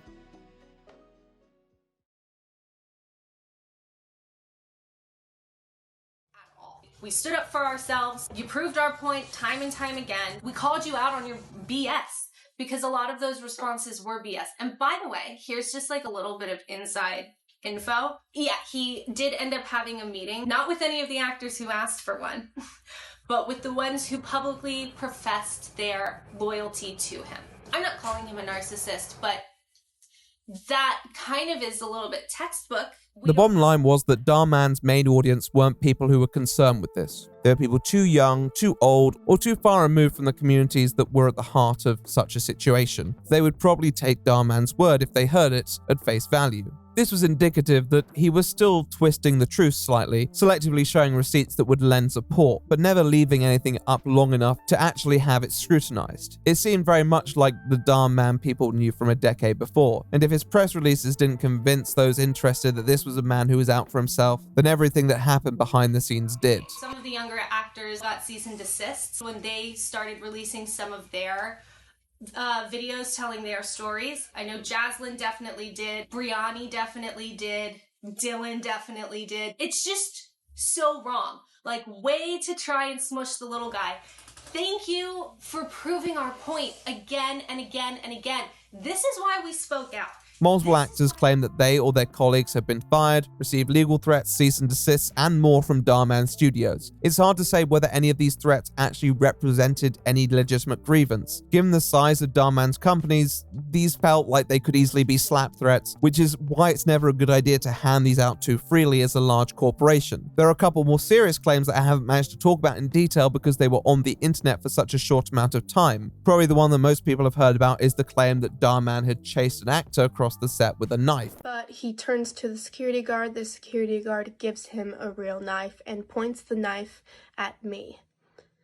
And I immediately was shocked and paralyzed, didn't know what to do. I felt so unsafe that there was a knife being pointed at me to do a TikTok video. And this is Dhar himself. The point was that the actor in question was unhappy with a real knife being used. This is the sort of situation for which there may have been a perfectly reasonable explanation, but because Dhar took an approach to silence people rather than actually respond to many of their claims, many of them have never been able to be evaluated on the basis of their merits. The most damning evidence that the studios were trying very hard to take these complaints offline was the fact that at least 3 accounts belonging to former Dhar Mann employees who were critical of the company's practices had been banned entirely by TikTok by the end end of the month. This suggested that outside of sending legal threats to actors, they had also used their power to threaten platforms who hosted the content that they found objectionable. This wouldn't have been the first time they had turned to the institutes to resolve this, given that they had previously called the police to the protest despite it being a legal assembly. More evidence suggested that Dhar Mann had filed copyright strikes against videos unrelated to his work, one promoting the actor's new collective, Good Works, in what seems to be quite a vindictive move to stifle their acting careers. So the reason my account was banned was because I got literally 9 or 10 copyright claims, false copyright claims. They came from He Who Shall Not Be Named. But what's that got to do with you? It was not copywritten material. It was fair use material, and it was mine. In spite of the fact that many of these people would have their accounts restored, albeit without some of the videos they had previously posted, it was clear that whether by Dhar Mann's own doing or by the doing of those around him, censorship was the best option. And of course, continuing to upload. Do you know what little brats like you get? They get spanked. What do you think you're doing? Mora, this is not what it looks like. Cut the act. I saw everything. Now step away from my daughter. Dhar Mann's channel carried on pumping out the content, just with a slightly different cast now. The stories remained the same, which seems somewhat ironic given what people knew, but whose irony didn't occur to the target audience. Well, she shouldn't be treating us that way. I don't know why you never say anything. You've been here a lot longer than I have. Trust me, it's a lot better to stay on her good side. I've seen her fire people for smaller mistakes than you've made. So, let her fire me. It's not like she pays us much anyway. However, as much as he adored the life of an influencer, this drama had given him his annual dose of attention, and outside of his own socials, he mainly retreated from public engagements. His podcast channel, The Dhar and Jay Show, would see its last video in March 2023, and his couples channel with Laura would go dormant following a 2022 update. There was no doubt that Dhar Mann wanted to be an online personality. He wanted people to like and admire him. However, it was quite clear that he would gladly drop that if it meant avoiding any amplification of the drama that he found himself in, even if he wanted to be a likable guy with an inspiring story. For some reason, his reputation in each one of his business ventures seemed to meet the same end, with allegations of malpractice. Was this the end of Dhar Mann's YouTube whitewash? Well, no. Teenager kidnaps a little dog. Why would she do that? It seems like an awfully odd story. Dhar Mann may have lost the respect of echelons of YouTube's community, but many of them never liked him anyway, especially commentators who felt that he made cringe content. Now it was just cringe content with questionable ethics. Nevertheless, there were still swathes of people who were willing to accept him for who he was, and as the heat died down, he would gingerly begin to test the waters for a return, though one that looked slightly different. Gone were the personal channels, in was even more compilation content, with the behind the scenes channel being replaced by a bonus channel, the extended cuts channel being replaced by Dhar Mann My Shocking Story, and new projects cropping up such as Dhar Mann True Crime and Dhar Mann Roblox. Who's ready for Bachelorette weekend? Oh my gosh, I'm so excited! We got the Airbnb for the whole weekend. We got a table at the club. This is gonna be the craziest weekend ever. In 2024, he sought to make his business even more detached from any personal involvement, making moves and deals in front of the camera and behind the scenes that would point to a more corporate model, appointing a new president with extensive history in the entertainment industry, and signing with media juggernaut Studio 71, collaborating with more mainstream figures like Ludacris. Hold on, listen to me. You think people didn't laugh at me when I was trying to come up and be a rapper? And what did I do? I just kept working. You gotta keep going. You can't let anyone deter you from your dreams. You understand? Nobody. Okay, I think I've seen it all now. We released this video and all of a sudden I get a copyright claim on it. And then literally like all of my content underneath it, boom, boom, boom, boom, boom, boom, boom, boom, boom. Copyright claims. Did any of the criticism matter when Dhar Mann could have Ludacris? I mean, yes it did, but not to Dhar. If the drama taught him anything, even if he gave a half-assed response that was widely rebuked by the community, the consumers didn't care. The less he spent trying to win people over, the more he could remove himself from the moral compass of a community, and the more he could redefine his story once more.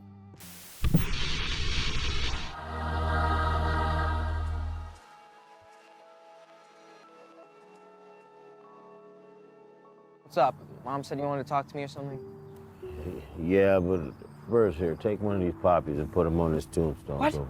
No, okay, I don't want to. All right, just Tell me whatever it is you want to tell me so that I can go back to playing my game. The year is 2025, and Dhar Mann is still uploading like there's no tomorrow. The content is definitely what one would describe as uploaded. However, Dhar Mann is back on media duty, making lots of press appearances and mingling with all sorts of YouTube socialites, living his best life, as one would say. He's constantly being asked how he came up with such thoughtful yet dynamic content. To see these interviewers musing over the messaging of the Dhar Mann video is always amusing, because they're always trying to find a way to describe it that isn't negative, but always ends up missing the point because they want to add some form of meaning to these videos. I don't really think Dhar Mann knows what the big secrets are, and even if he did know any secrets, why on earth would he share them? There's no real wisdom to be imparted, but they use his name, he receives more publicity, more coverage, which builds his reputation. Yeah, I've watched many of the videos. They're almost like Aesop's fables. They're scripted, and like good wins out in the end. One of them was the gold digger who dumps her boyfriend. She doesn't have patience for him while he's building this brand.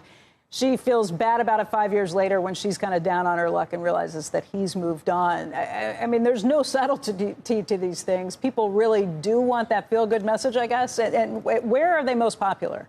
At the heart of it was a man who told a story that if you just work hard enough and never give up, your dreams will come true. It's a very warm message that will certainly tug on the heartstrings of certain viewers, but the truth is much more clinical. So, one thing I decided early on that really helped establish my vision is that the only content that I'm going to create is content that matters, that makes a positive impact in people's lives. So the saying that we've got at Dhar Mann Studios is, we're not just telling stories, we're changing lives. Dhar Mann's content has never brought any great depth to YouTube or Facebook or TikTok or wherever it was posted. Dhar Mann did tap into having characters who played everything as simple and straight as they could. It made it easy to understand and thus interact with, whether that's a like, a share, or a comment. And when he recognized this, he did what a businessman would do and applied one of the most effective YouTube formulas in recent history. When I started Dhar Mann Studios, I had no intention of creating a business. I had no idea that this would turn into a studio that employs over 200 people, and now we have over 125,000 square feet of space. The one formula that Dhar Mann, like many of YouTube's other largest creators, has employed is to spend more to make more. This doesn't always work for channels, as our good friends over at Watcher found out, but for Dhar Mann, the content is impersonal enough for people not to be attached by any one individual or asset that might change, so anything can be moved around with relative ease. If there were individuals that people really cared about, the 2023 protests would have done more damage to Dhar Mann's following. They didn't, because Dhar Mann makes all his content as disposable as it is digestible, and because he's removed himself from the process even more, he doesn't have to worry about the flack that it might receive from individuals who don't appreciate his content. Any heat from a couple years before by now has practically evaporated. He was on Forbes' top creators of 2025, only behind Mr. Beast. His studio came to an agreement with Samsung to have a dedicated Dhar Mann channel, and he continued to team up with high-profile media figures, all of which seem to suggest greater plans for the man at the center of this. But YouTubers over here are building real studios. They're creating feature-length content, TV-length episodes. They're putting out episodes every single week. They're hiring dozens of people at a time where Hollywood is laying off lots of people. So what next for Dhar Mann? Hollywood? Well, yes, apparently. An article from August, CEO Sean Atkins told reporters they were planning on expanding content in every direction, including ventures into new genres like horror, which I'm certainly interested to see what that would be like. They also talk about content more personalized to each of their audiences, ranging from the mum-friendly Facebook videos to the teenagers on TikTok. Although they said that many of these ideas would be implemented before the year is out, there hasn't been a great deviation from the content as of right now. They did make another 2 videos with SS Snipewolf, so it's clear they still deeply care about quality. Me and Digital were in LA for a charity event, and we reached out to Jackson to collab. And when he told us what was going on, we wanted to stop by and see how we could help. Wow, that's the second person SS Snipewolf has surprised at their house. How old would your daughter be by now? She'd be 27. Why?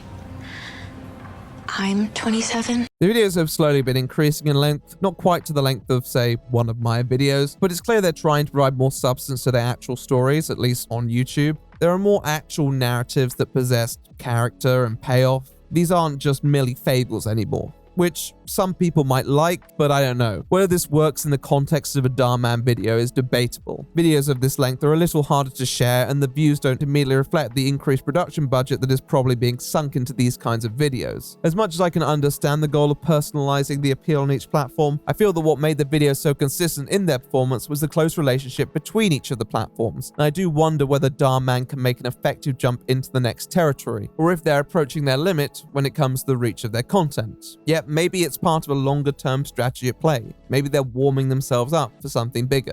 As for Dhar Mann, his connection to the namesake studio is secondary to the presence he wants to build on a separate platform. With the reputation of a media mogul beckoning, he doesn't need to be at the end of each video explaining the moral of the story, as long as he can be at the convention, explaining to people exactly how he did it. As I finally got to a more successful place in my life, all I could think about is other people that were going through similar hard times. And so I started creating content simply because I wanted to be a voice of inspiration to help people know that whatever your toughest day is, you can get through that. And there's lots of things that, we should all be hopeful and inspired for. And with that, he has again told a new story. Starting from 2014, with practically nothing to his name, Dhar Mann grafted to build not one, but two successful empires in business, and now stands on the precipice of a new media revolution as one of the most influential creators of our generation. In a way, you could argue that his videos were a self-fulfilling prophecy, that a man, when nobody else believed in him, worked hard, turned his life around, and proved the naysayers wrong as he racked up millions of views through sheer belief and hard work. It sounds like his Grant Cardone video. Really, it's the perfect Dhar Mann video. But that's the problem. It's just a video. Alright, quiet on the set. Action! It's very easy to make fun of a Dhar Mann upload. Didn't I specifically tell you I was handling the finances? But it's my job to help the school. It's why I'm here. You're here to do what I say. And I'm not gonna remind you again. You're here to do what I say. That sounds like something that was said like how many years ago? Like 50, 60 years ago? That is insane. Everything is written in a way that makes it extremely straightforward to lampoon, especially from the cynical, jaded creator perspective. I think that's what has made it so perpetually entertaining to critics. I know that it feels like I'm setting up his videos for some sort of defense, but I will be doing no such thing. I think he has more than enough defenders. No, my point is that these criticisms actually pale in comparison to the questionable undercurrents of Dhar Mann's storylines and resolutions.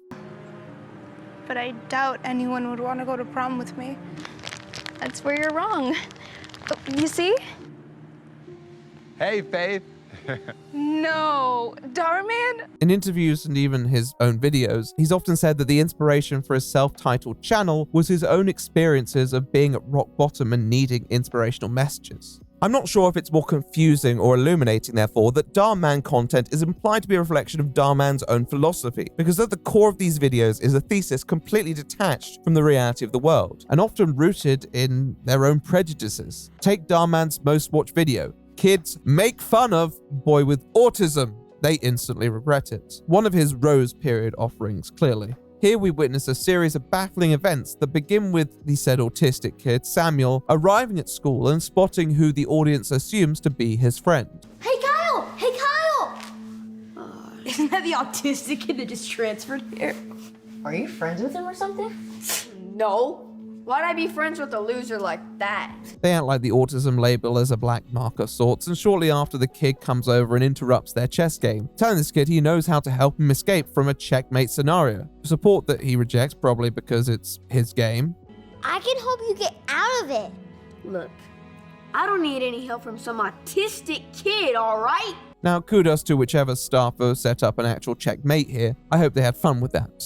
Nevertheless, Samuel then reminds him that he was right all along, which inevitably annoys Carl, who's just lost a chess game and therefore has an anti-autism outburst. But how? I told you that was gonna happen.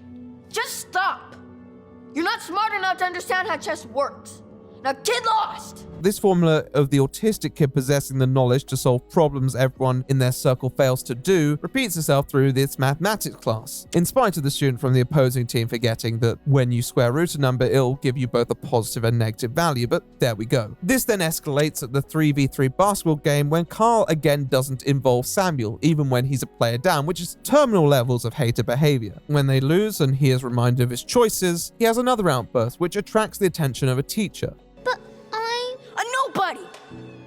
You're just an autistic kid who'll never be able to do the things us normal kids can.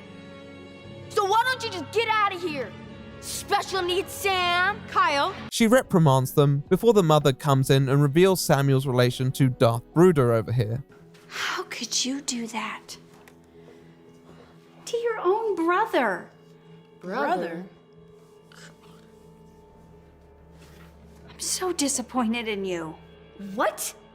It's not my fault he's autistic and has a disability. At this point, the mother demands that Carl include Samuel in all activities from here on out, which Carl eventually agrees to, and suddenly they start winning everything, eventually culminating in the basketball game where Samuel shoots the winning hoop. It teaches us the lesson that we shouldn't ever assume that someone is incapable just because of a label. A necessary message in a way, but is this the way to convey that message? You made it! You did it!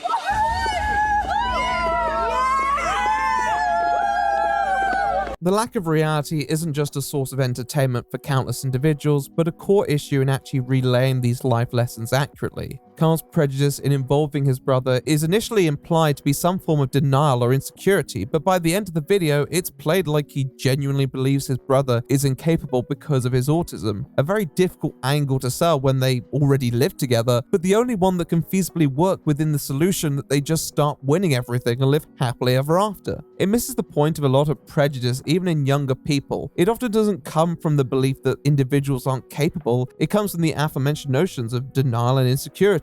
Certain individuals feel threatened by perceived outsiders with competing or even superior abilities because it can steal attention away from the clique, so it's easier to other them and make them feel ostracized. The chess game is a great example of this because it implies that Carl would be perfectly happy receiving advice in front of his friends and feeling victorious when his brother has done the work. In real life, many people would resent that because the implication is that they couldn't do it on their own. If you are the narcissistic bully watching this video, the message is that autistic people might make you look stupid. And then we have to talk about the framing that is often overlooked. It's good that the kid turned out to be very capable, but what if he hadn't been? Would that have been reason to exclude him? What happens when he does exactly what everyone else does and errs? When he answers a question wrong, he makes a blunder in chess or misses the hoop in basketball. The one statement that should have been included here that isn't is ability shouldn't really matter that much in this environment. Everyone has to start somewhere. And what happens when an autistic person watches this and believes that the reason they may not be popular comes down to how many hoops you can shoot and how many quadratic equations you can solve? You disturb someone's chess game to tell them how to play and see how well it's received. Maybe that's not what you're trying to say, but that's what happens when you put out a script that is barely a few minutes long and doesn't explore the nuances of social dynamics in these environments, especially to an audience who may take these themes more literally. Autism is not a disability, it's just a different ability. Now, I'll be the first to say that there are plenty of worse depictions of autistic people in the media. It's a pretty low bar Dhar Mann had to clear. Yet, I think that it's about as helpful because through its framing, it fundamentally fails at addressing any cohort of its audience in a way that might actually be transformative to their worldview. And unfortunately, this is a problem endemic to nearly all Dhar Mann content.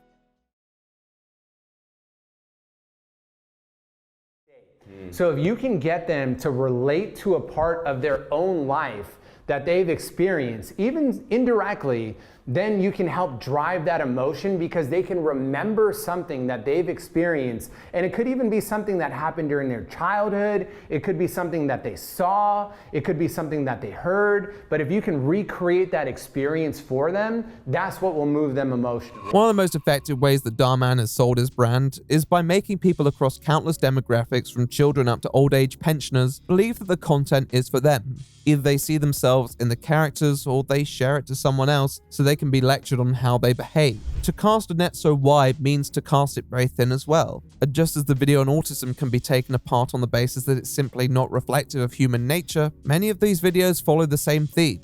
I like fables. I think there is genuine value in the messages that they can share, especially on a philosophical basis. If Dhar Mann's videos followed the formula of such fables, he'd have ran out of content years ago. The problem is that so much of this is designed to keep the message specific that it loses all its practical value. Many of the videos are undone by the very simple issue of having a perfect character that people will see themselves in, or be drawn towards more than any other character. But even in the videos where that may not be the case, there's still a lack of actual message within there that nobody who might actually learn something from this will really listen to.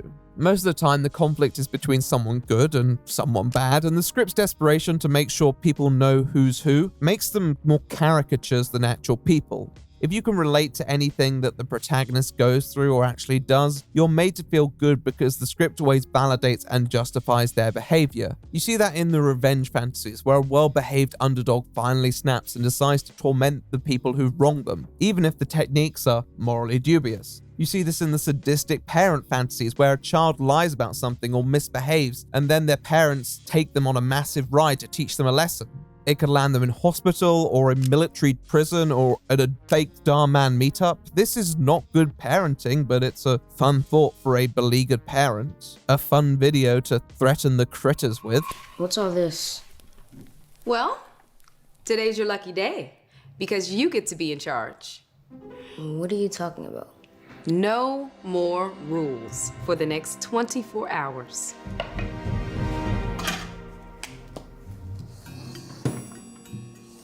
For example, kid regrets being in charge of house. The video barely makes the message about the actual power being the problem, more just the fact that he ate too much junk food and stayed up late, missing the Dhar Mann meetup, the ultimate consequence. WWDMD. What'd you say? Oh, it's something I saw on a flyer. It means, what would Dhar Mann do? Throughout the video, the protagonist of this story, a mother who's always right, asks a simple question: what would Dhar Mann do? It's a strange but revealing question to ask in a video where the character basically does nothing in a speculative attempt to teach her son a lesson. Yet it's a perfect description for the universe that Dhar Mann tries to create, one where the selected protagonist seems to come out on top no matter what actually happens. In a Dhar Mann video, you could honestly do absolutely nothing if someone spites you, and somehow it will all turn around by the end. Because of this, the character development antagonistic individuals often experience doesn't really feel particularly authentic or understood, especially when the retribution they face doesn't even seem particularly related to their misdeeds. And on my team, like I said earlier, gay cannot play. When the coach kicks gay athlete off team, lives to regret it, he only regrets it because the athlete ends up scoring against him before being offered a place at UCLA. PE teacher fat shames a student, he lives to regret it. The student only garners the respect of everyone else when he performs at a high level. There's no actual regret in the episode. The coach, in fact, doesn't even apologize for being so derisory and judgmental, completely abandoning his responsibility as a teacher. I wanted to say how proud I am of you. You really gave it everything you had. That means a lot. Thank you, Coach. But I still don't understand. How did you go from not being able to do a single push-up to 22? Well, a wise man once told me, you can do anything you want as long as you work hard and believe in yourself. In Kids Laugh at Poor Boys backpack, they live to regret it. Instead of accepting that actually Pokemon is an acceptable theme for a backpack, that his clothes are perfectly fine and that they shouldn't be making fun of anyone for their financial troubles, they decide to band together and help this kid by buying him the coolest merch on the block, Dhar Mann merch. I got you a little something. Seriously? A new Dhar Mann hoodie? What? And here are the Jordans you wanted. Really? These are for me? I tried my best guessing your size, but if they don't fit, we can always exchange them. Also, I got you in a backpack. I was gonna wear it, but you need it more than I did. I mean, besides this being some Jake Paul level merch plugging, you begin to see what is happening here. Despite Dhar Mann's videos having messages that seem directed at people who may behave out of line, they're fundamentally catered to the indulgences of individuals who might see themselves in the protagonist's shoes. A real message designed to actually reach people who may be acting out of line would show the actual consequences of their effect on the person. These just take advantage of those dreams that people have of acceptance and victory without acknowledging that they don't come come easy, and the people who you want to learn from these sort of themes are never going to be the ones to learn. I could have picked hundreds of worse videos, by the way, videos which even the fans disliked. They would all prove the exact same point. When you accidentally view some questionable morals through your black and white lens, the messaging falls apart very, very quickly, such as a wife staging a traumatizing kidnapping on her husband to teach him a lesson about road rage. I told you I'll never drive like that again. I told you. Would you mind repeating that for me? Huh? Amy? What's going on? You see, I figured the only way for you to learn your lesson was to show you what could happen. The problem is what I said earlier, that a large majority of people, even shitty ones, envision themselves as the positive character in these scenarios. So they're not going to be reached by the message of ignorance because most people don't want to admit their own ignorance. It creates a dichotomy where you think that this is something to share to all the people who've wronged you, but really this is the content that is shared to people exactly like you. And the people who've wronged you will think exactly the same thing. Man knows that by appealing to the hazy, nostalgia-soaked memories or the childhood fantasies, he's giving people exactly what they want, but not what they need. And so I told her, "You're fired." By making the protagonists so distinct from the antagonists in their depictions, often to the point of absurdity, Dhar denies them the quality that makes them human. He denies the exchanges that would make these messages believable and even reachable, and through a simple moral action, practical consequence dichotomy, feeds into fantastical thinking that will seldom realize itself. If Dhar actually believed this himself, surely he would be the first to recognize its fallacy. But does he?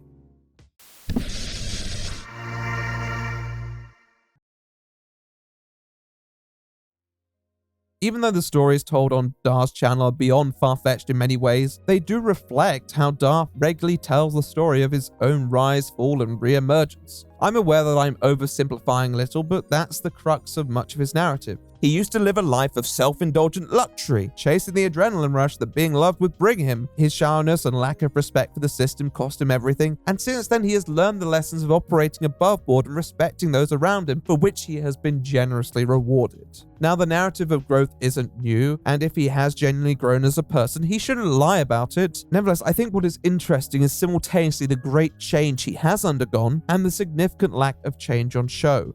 Hey, David, what are you doing? I'm just tying my shoe. All right, now say it in your YouTube voice. What's up, guys? Today I'm going to be breaking the record for tying my shoe in the fastest way possible. Yo, Tauber, what's going on? I'm just playing some pickleball. Say it in your YouTube voice. Today I'm playing pickleball with all my friends. Matt and Rebecca, what are you guys doing? We're growing up for pickleball. Say it in your YouTube voice. Hey guys, right now we are here at a pickleball court and we're warming up to play the world's biggest pickleball game. It's true he doesn't just flaunt his lush life anymore, but he still uses social media very heavily to present a whitewashed perspective, utilizing his platform to show off his network, his output, and his experience. Instead of wanting to be perceived as a man who's living the most luxurious life, he now wants to be perceived as this social media guru, which is obviously his entitlement, but it's just another advertising campaign. He's still trying to sell something. Obviously, it's better to build a social media following by performing good deeds as opposed to bad ones, but I don't think there's really too much difference here, which is also what makes the narrative of transformation rather forced. This is like if finding Jesus was finding YouTube. People regularly credit religion for causing rapid shifts in behavior. I think Dhar Mann views his post-30-year-old life as that massive turning point, where he changed everything and turned his life around. But when you look at his actual track record, it's no less free from controversy, it's no less troubled and complicated. If Dhar Mann had really transformed this perspective, then why did he end up in the exact same place he was pretending to be all those years ago? You know what's ironic about this whole thing is, so I spent a lot of my life just giving up on stuff too soon, you know? And I think we live in a society today where everybody wants like fast success, and we're constantly inundated by people, seeing people living well on social media, and we want to get there fast. We want to be that success story. So I know a lot of like young men, especially, like suffer from that, right? Of like trying to find the quickest pathway to success versus building something that is sustainable for the long run. Nobody's career is without criticism, and I can empathize that people may judge you more harshly on the basis of your background when you're trying to pull yourself out of a hole. You will find few more fervent advocates for rehabilitative justice than myself. All the same, to sanitize that narrative in a way where you realize you did something wrong, came around, changed your ways, and have since accrued a pretty flawless record other than working too hard is misleading and cut straight from a Dhar Mann video. If you own your failings before 2014, you have to own your failings after as well. There's a criticism surrounding the makeup brand, the security breaches, the marketing design to take advantage of fans' inexperience with the makeup industry. Then you have the channel, the questionable messages of the content, the undeserving moral gravitas you place on sharing these videos, the integration of merch plugging into the plot lines. When you're targeting an audience with this kind of stuff, especially people who may see themselves in impoverished and vulnerable characters, there's always criticism to be delivered. That all dwarfs in comparison, though, to the elephant in the room, which concerned the treatment of people who had loyally worked for your business for years and how you responded to them when they attempted to open up a dialogue with you. Friction and fallouts in workplaces of this size are inevitable. There's no way that everyone is ever going to be happy. Some people simply won't see a problem, some people will leave, and some people will attempt to fix it. But as present, long-standing workers, they wanted a conversation with you.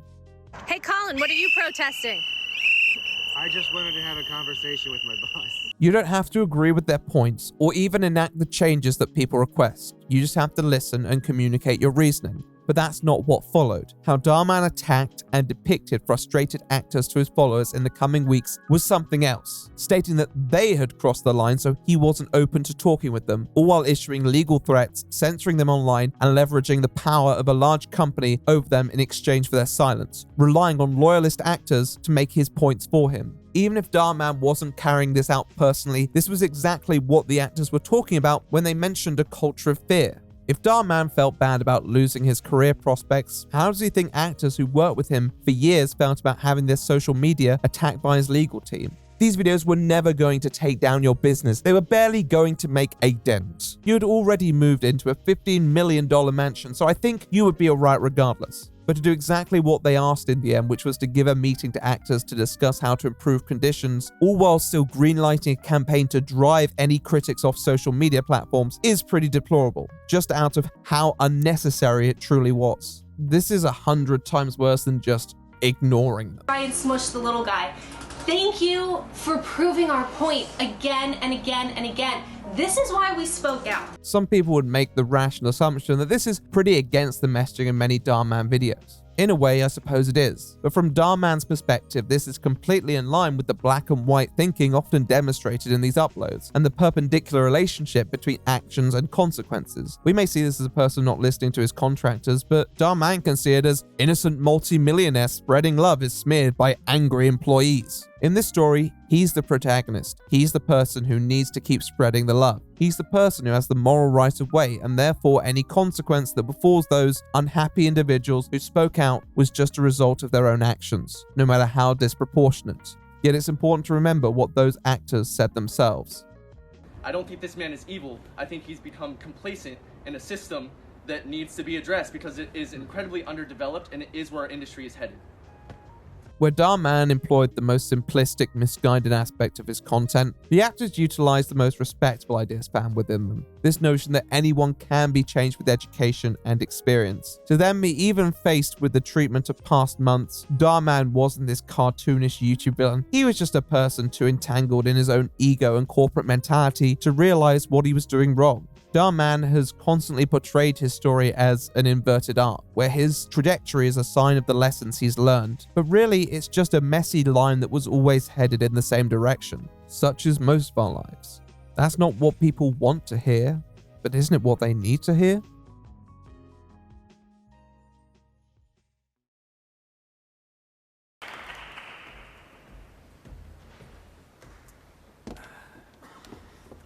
I've never been up here.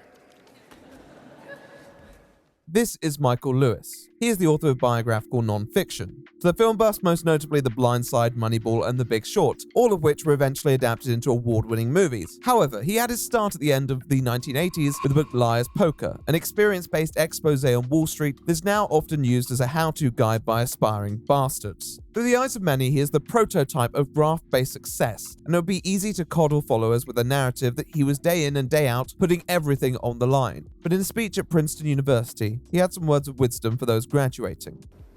The book I wrote was called Liar's Poker. It sold 1 million copies. I was 28 years old. I had a career, a little fame, a small fortune, and a new life narrative. All of a sudden, people were telling me I was a born writer. This was absurd. Even I could see that there was another, more true narrative, with luck as its theme. What were the odds of being seated at that dinner next to the Solomon Brothers lady, of landing inside the best Wall Street firm to write the story of the age, of landing in the seat with the best view of the business, of having parents who didn't disinherit me, but instead sighed and said, "Do it if you must," of having had that sense of must kindled inside of me by a professor of art history at Princeton, of having been let into Princeton in the first place. My case illustrates how success is always rationalized. People really don't like to hear success explained away as luck, especially successful people. As they age and succeed, people feel their success was somehow inevitable. They don't want to acknowledge the role played by accident in their lives. It's a stark reminder that amongst all the stories of struggle and overcoming, that there is the head start that we take for granted. This doesn't negate the struggle that a person might encounter in their lives, but it does serve as a healthy antidote to the stories that speak to success in such a two-dimensional fashion. The business of self-help idols online is teeming, but the culture as a whole has oriented itself towards that as well, especially in the YouTube space where relatability is baked into the fabric of people's favorite creators. We want them all to have the story about how they were just like us once. It's inspiring, sure, but this simple expectation allows for chameleons who arrived at YouTube to blend in with their own anecdotes, not to express themselves, but to sell an identity to an audience who will assume good faith and eat up what is a dollar store American dream. My parents came into this country, 45 years ago. The traditional American dream type story that you hear, like they came to this country with $7 in their pocket. I used to say $8. My mom would get mad and she'd be like, "No, why do you say $8? It was $7. And we had to stretch $1 a long way. Both Dhar Mann's videos and Dhar Mann himself often speak to that two-dimensional perspective. You can see it in his little venture into biographical true story content. But even when other, quote, role models turn up and deliver some sort of simplistic monologue, they don't actually tell us the corners that may have been cut, the small benefits that others may not have been able to afford or even be aware of. Dhar Mann, on one hand, has often appealed to the person he is today to speak to the change he underwent. But he also speaks a lot to the past, particularly his background when he was down bad, how he was so close to having nothing. Nothing to him was moving back with his parents who, by his own narrative, has struggled with poverty throughout their life, who'd arrived America with $7 in their pocket, who had to share a cramped space with other families. My earliest memories are growing up in an apartment where there's 3 other families living in a 1-bedroom apartment. Like, we didn't have enough, for instance, plates for everyone to be able to eat at the same time. So I remember waiting around for others to finish their food so I could have a plate to actually get food. Even though, we didn't have much, I saw how hard my parents were working because they had that hustle mentality. And so my parents were both working at the bank. So my dad found out from a friend who was driving a taxi at the time that you can make a decent living driving a taxi.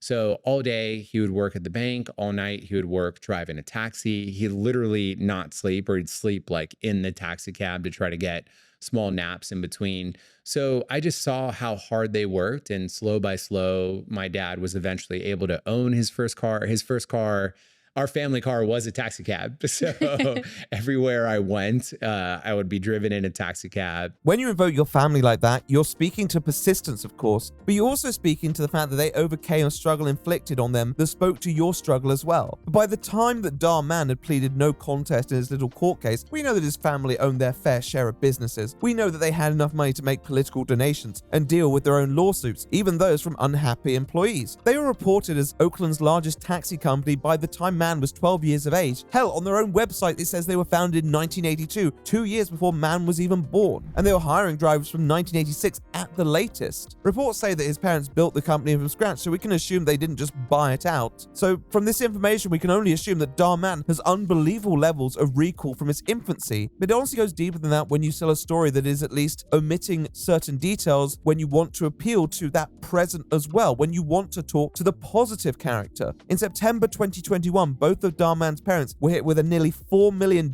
fine for allowing their properties to fall into dangerous states of disrepair, with another statement revealing that most of the tenants at these properties were low-income immigrants, many of whom did not speak English. Maybe those tenants should have respected the hustle more. Don't be deceived by life's outcomes. Life's outcomes, while not entirely random, have a huge amount of luck baked into them. Above all, recognize that if you had success, you've also had luck. And with luck comes obligation. You owe a debt, and not just to your gods.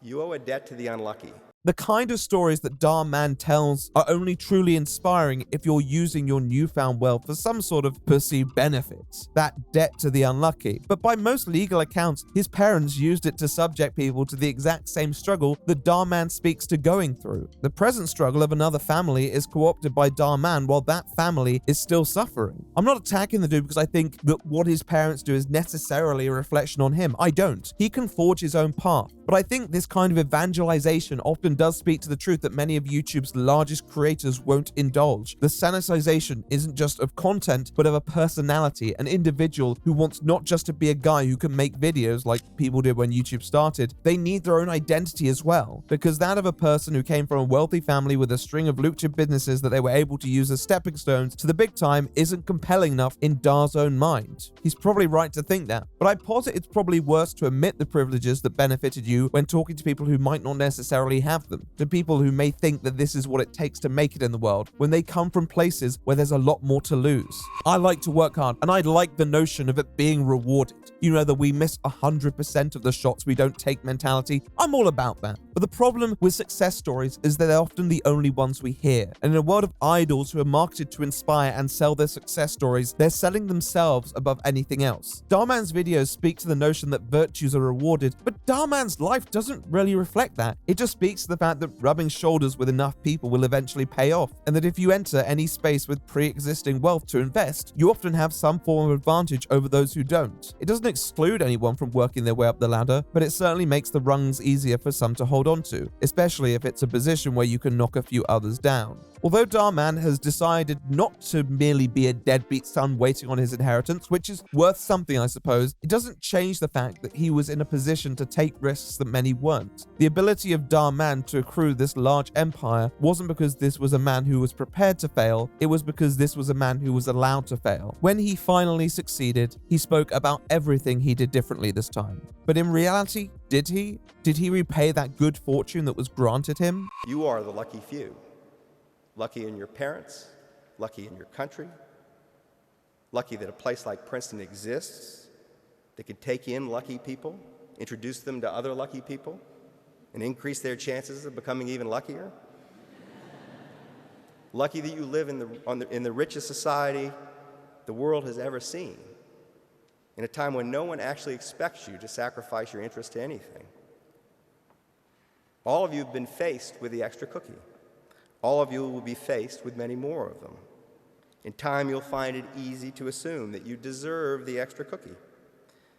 For all I know, you may deserve the extra cookie. But you will be happier, and you will be better off if you at least pretend that you don't.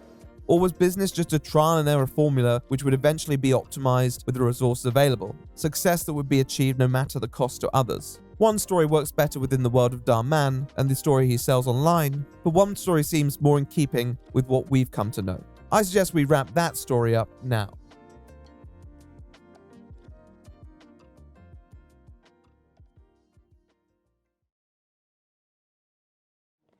Please, give us the pay increase that we deserve. Shouldn't you all be in a classroom teaching? Well, that's what we want to do, but we're barely surviving with how little we make.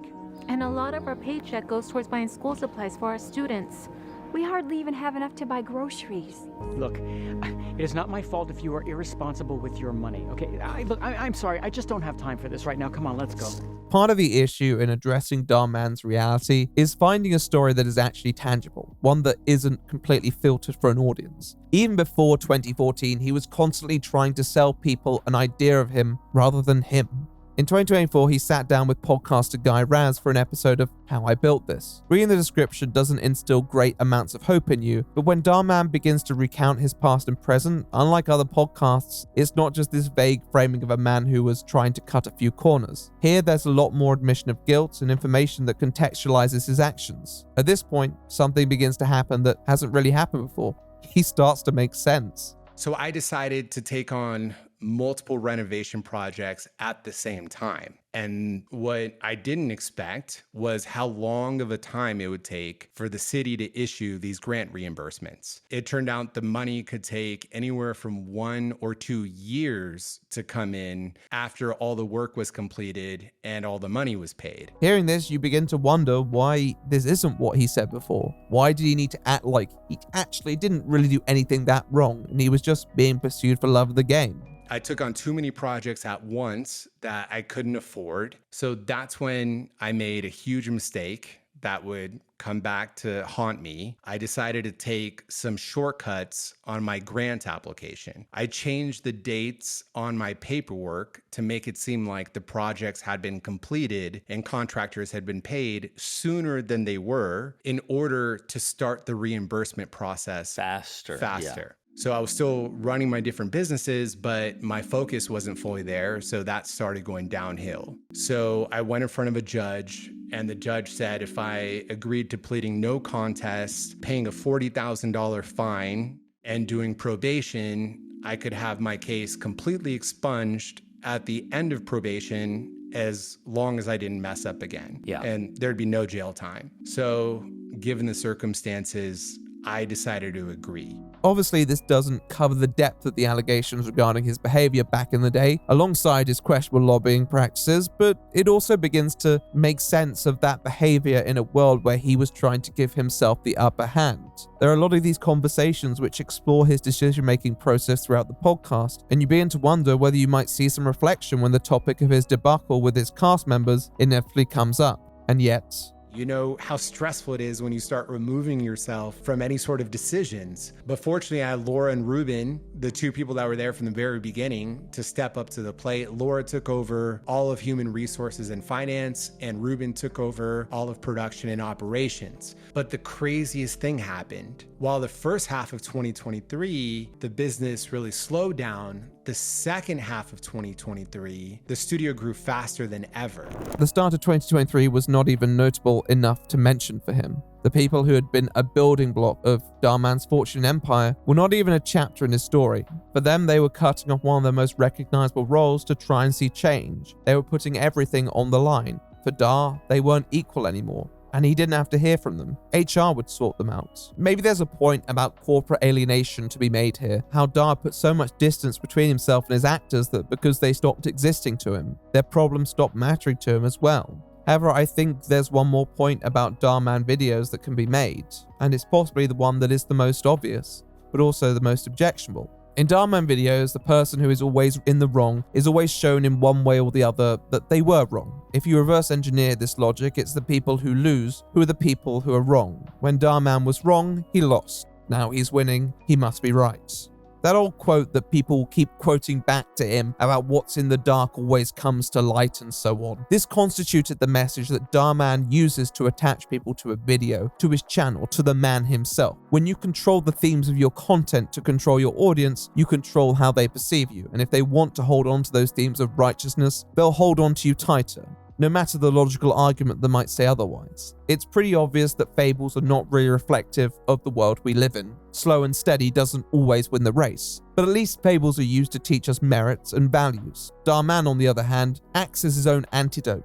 A lot of people would look at the supermassive wealth he's acquired as immorality itself, but even discounting that, his behavior doesn't speak to the growth he claims. A reminder of the story that he hasn't told on his channel. A reminder that Dhar Mann, for all his infinite wisdom, has often been the villain of his own story, regardless of whether he came out on top or not. someone came to me and said, Dhar, I don't think you're ever gonna be able to recover from all these failures that you've had in life, and that's always gonna follow you around, so I think you should change your name. And I said, I should change my name? I decided, because I was seriously considering it, that not only was I not gonna change my name, that I was actually gonna build my whole company off of my name.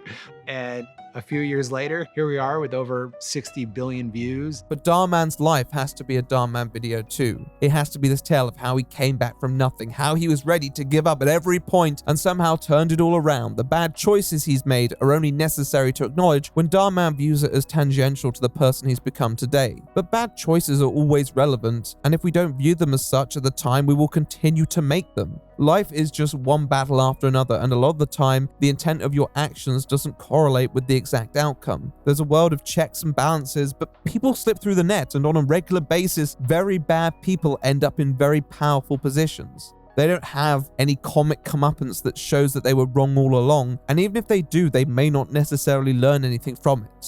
We've all been the bad guy in a Dhar Mann video at points in our lives, been a victim of our own ignorance, prejudice, vitriol, probably worse. Maybe sometimes we've learned a lesson or been taught something in the moment, but a lot of the time maturity and perspective are values that don't occur overnight nor through an individual defining experience. They take time, and they take acknowledgement that something is wrong with us. The one thing that Dhar Mann had that many of the characters in his morality plays didn't is time. Did he ever possess that acknowledgement though? I'm sorry I scared you guys, but I just wanted you to see that the message matters more than the messenger. I don't know, as I don't know Dhar Mann. Ultimately, the truth lies with him, but the more of the truth he knows, the more he has lied. Not just to his audience, but to the outlet, to the podcasters, maybe even to himself. He knows what we want. A story to tell, one to share, one for people to attach themselves to, one that makes people feel like they could be in his shoes. As long as Dhar Mann continues to be successful, people will have that story of a second-generation immigrant from a hard-working family who built it up and lost it all. The broke dropout who had to grind back from nothing to build an empire that shares love and positivity, rather than the ruthless entrepreneur who possessed 200,000 shares in a company, came from a politically influential family of business owners who were wealthy enough to be fined nearly $4 million and remain fluid, who possessed bountiful industry connections that would propel his career forward no matter how he behaved. If people attach themselves to Dhar Mann's videos, it's inevitable that they will attach themselves to Dhar Mann no matter what the truth is. After all, the story is the same. But what do any of us know? Only time will tell whether Dhar Mann will receive the storybook ending that he's written for himself or the one that he'd write for his character. Please remember, we're not just telling stories, we're changing lives. And when you share my videos, you're helping to change lives too. I appreciate you, and I'll see you in the next video. Alright guys, that was the video. I hope you enjoyed it. I hope you found something of value in it. Normally there is something in there at least. Obviously with Christmas being around now, hopefully you're having a good break from whatever you're doing. But if you're not, I salute you. Hopefully you'll be able to take a breather soon. I want to give big thanks to the editors as always. Credits will be in the description. If you like their work, go check them out. They're all very talented people. I want to give big thanks to my patrons, Sari Stone, for the wonderful $50 support. I really appreciate you. And I hope you have a wonderful Christmas. Big thanks to Vic Grimes, who worked tirelessly on finishing and polishing up this video. I really appreciate it. And a big thanks to whoever does the thumbnail.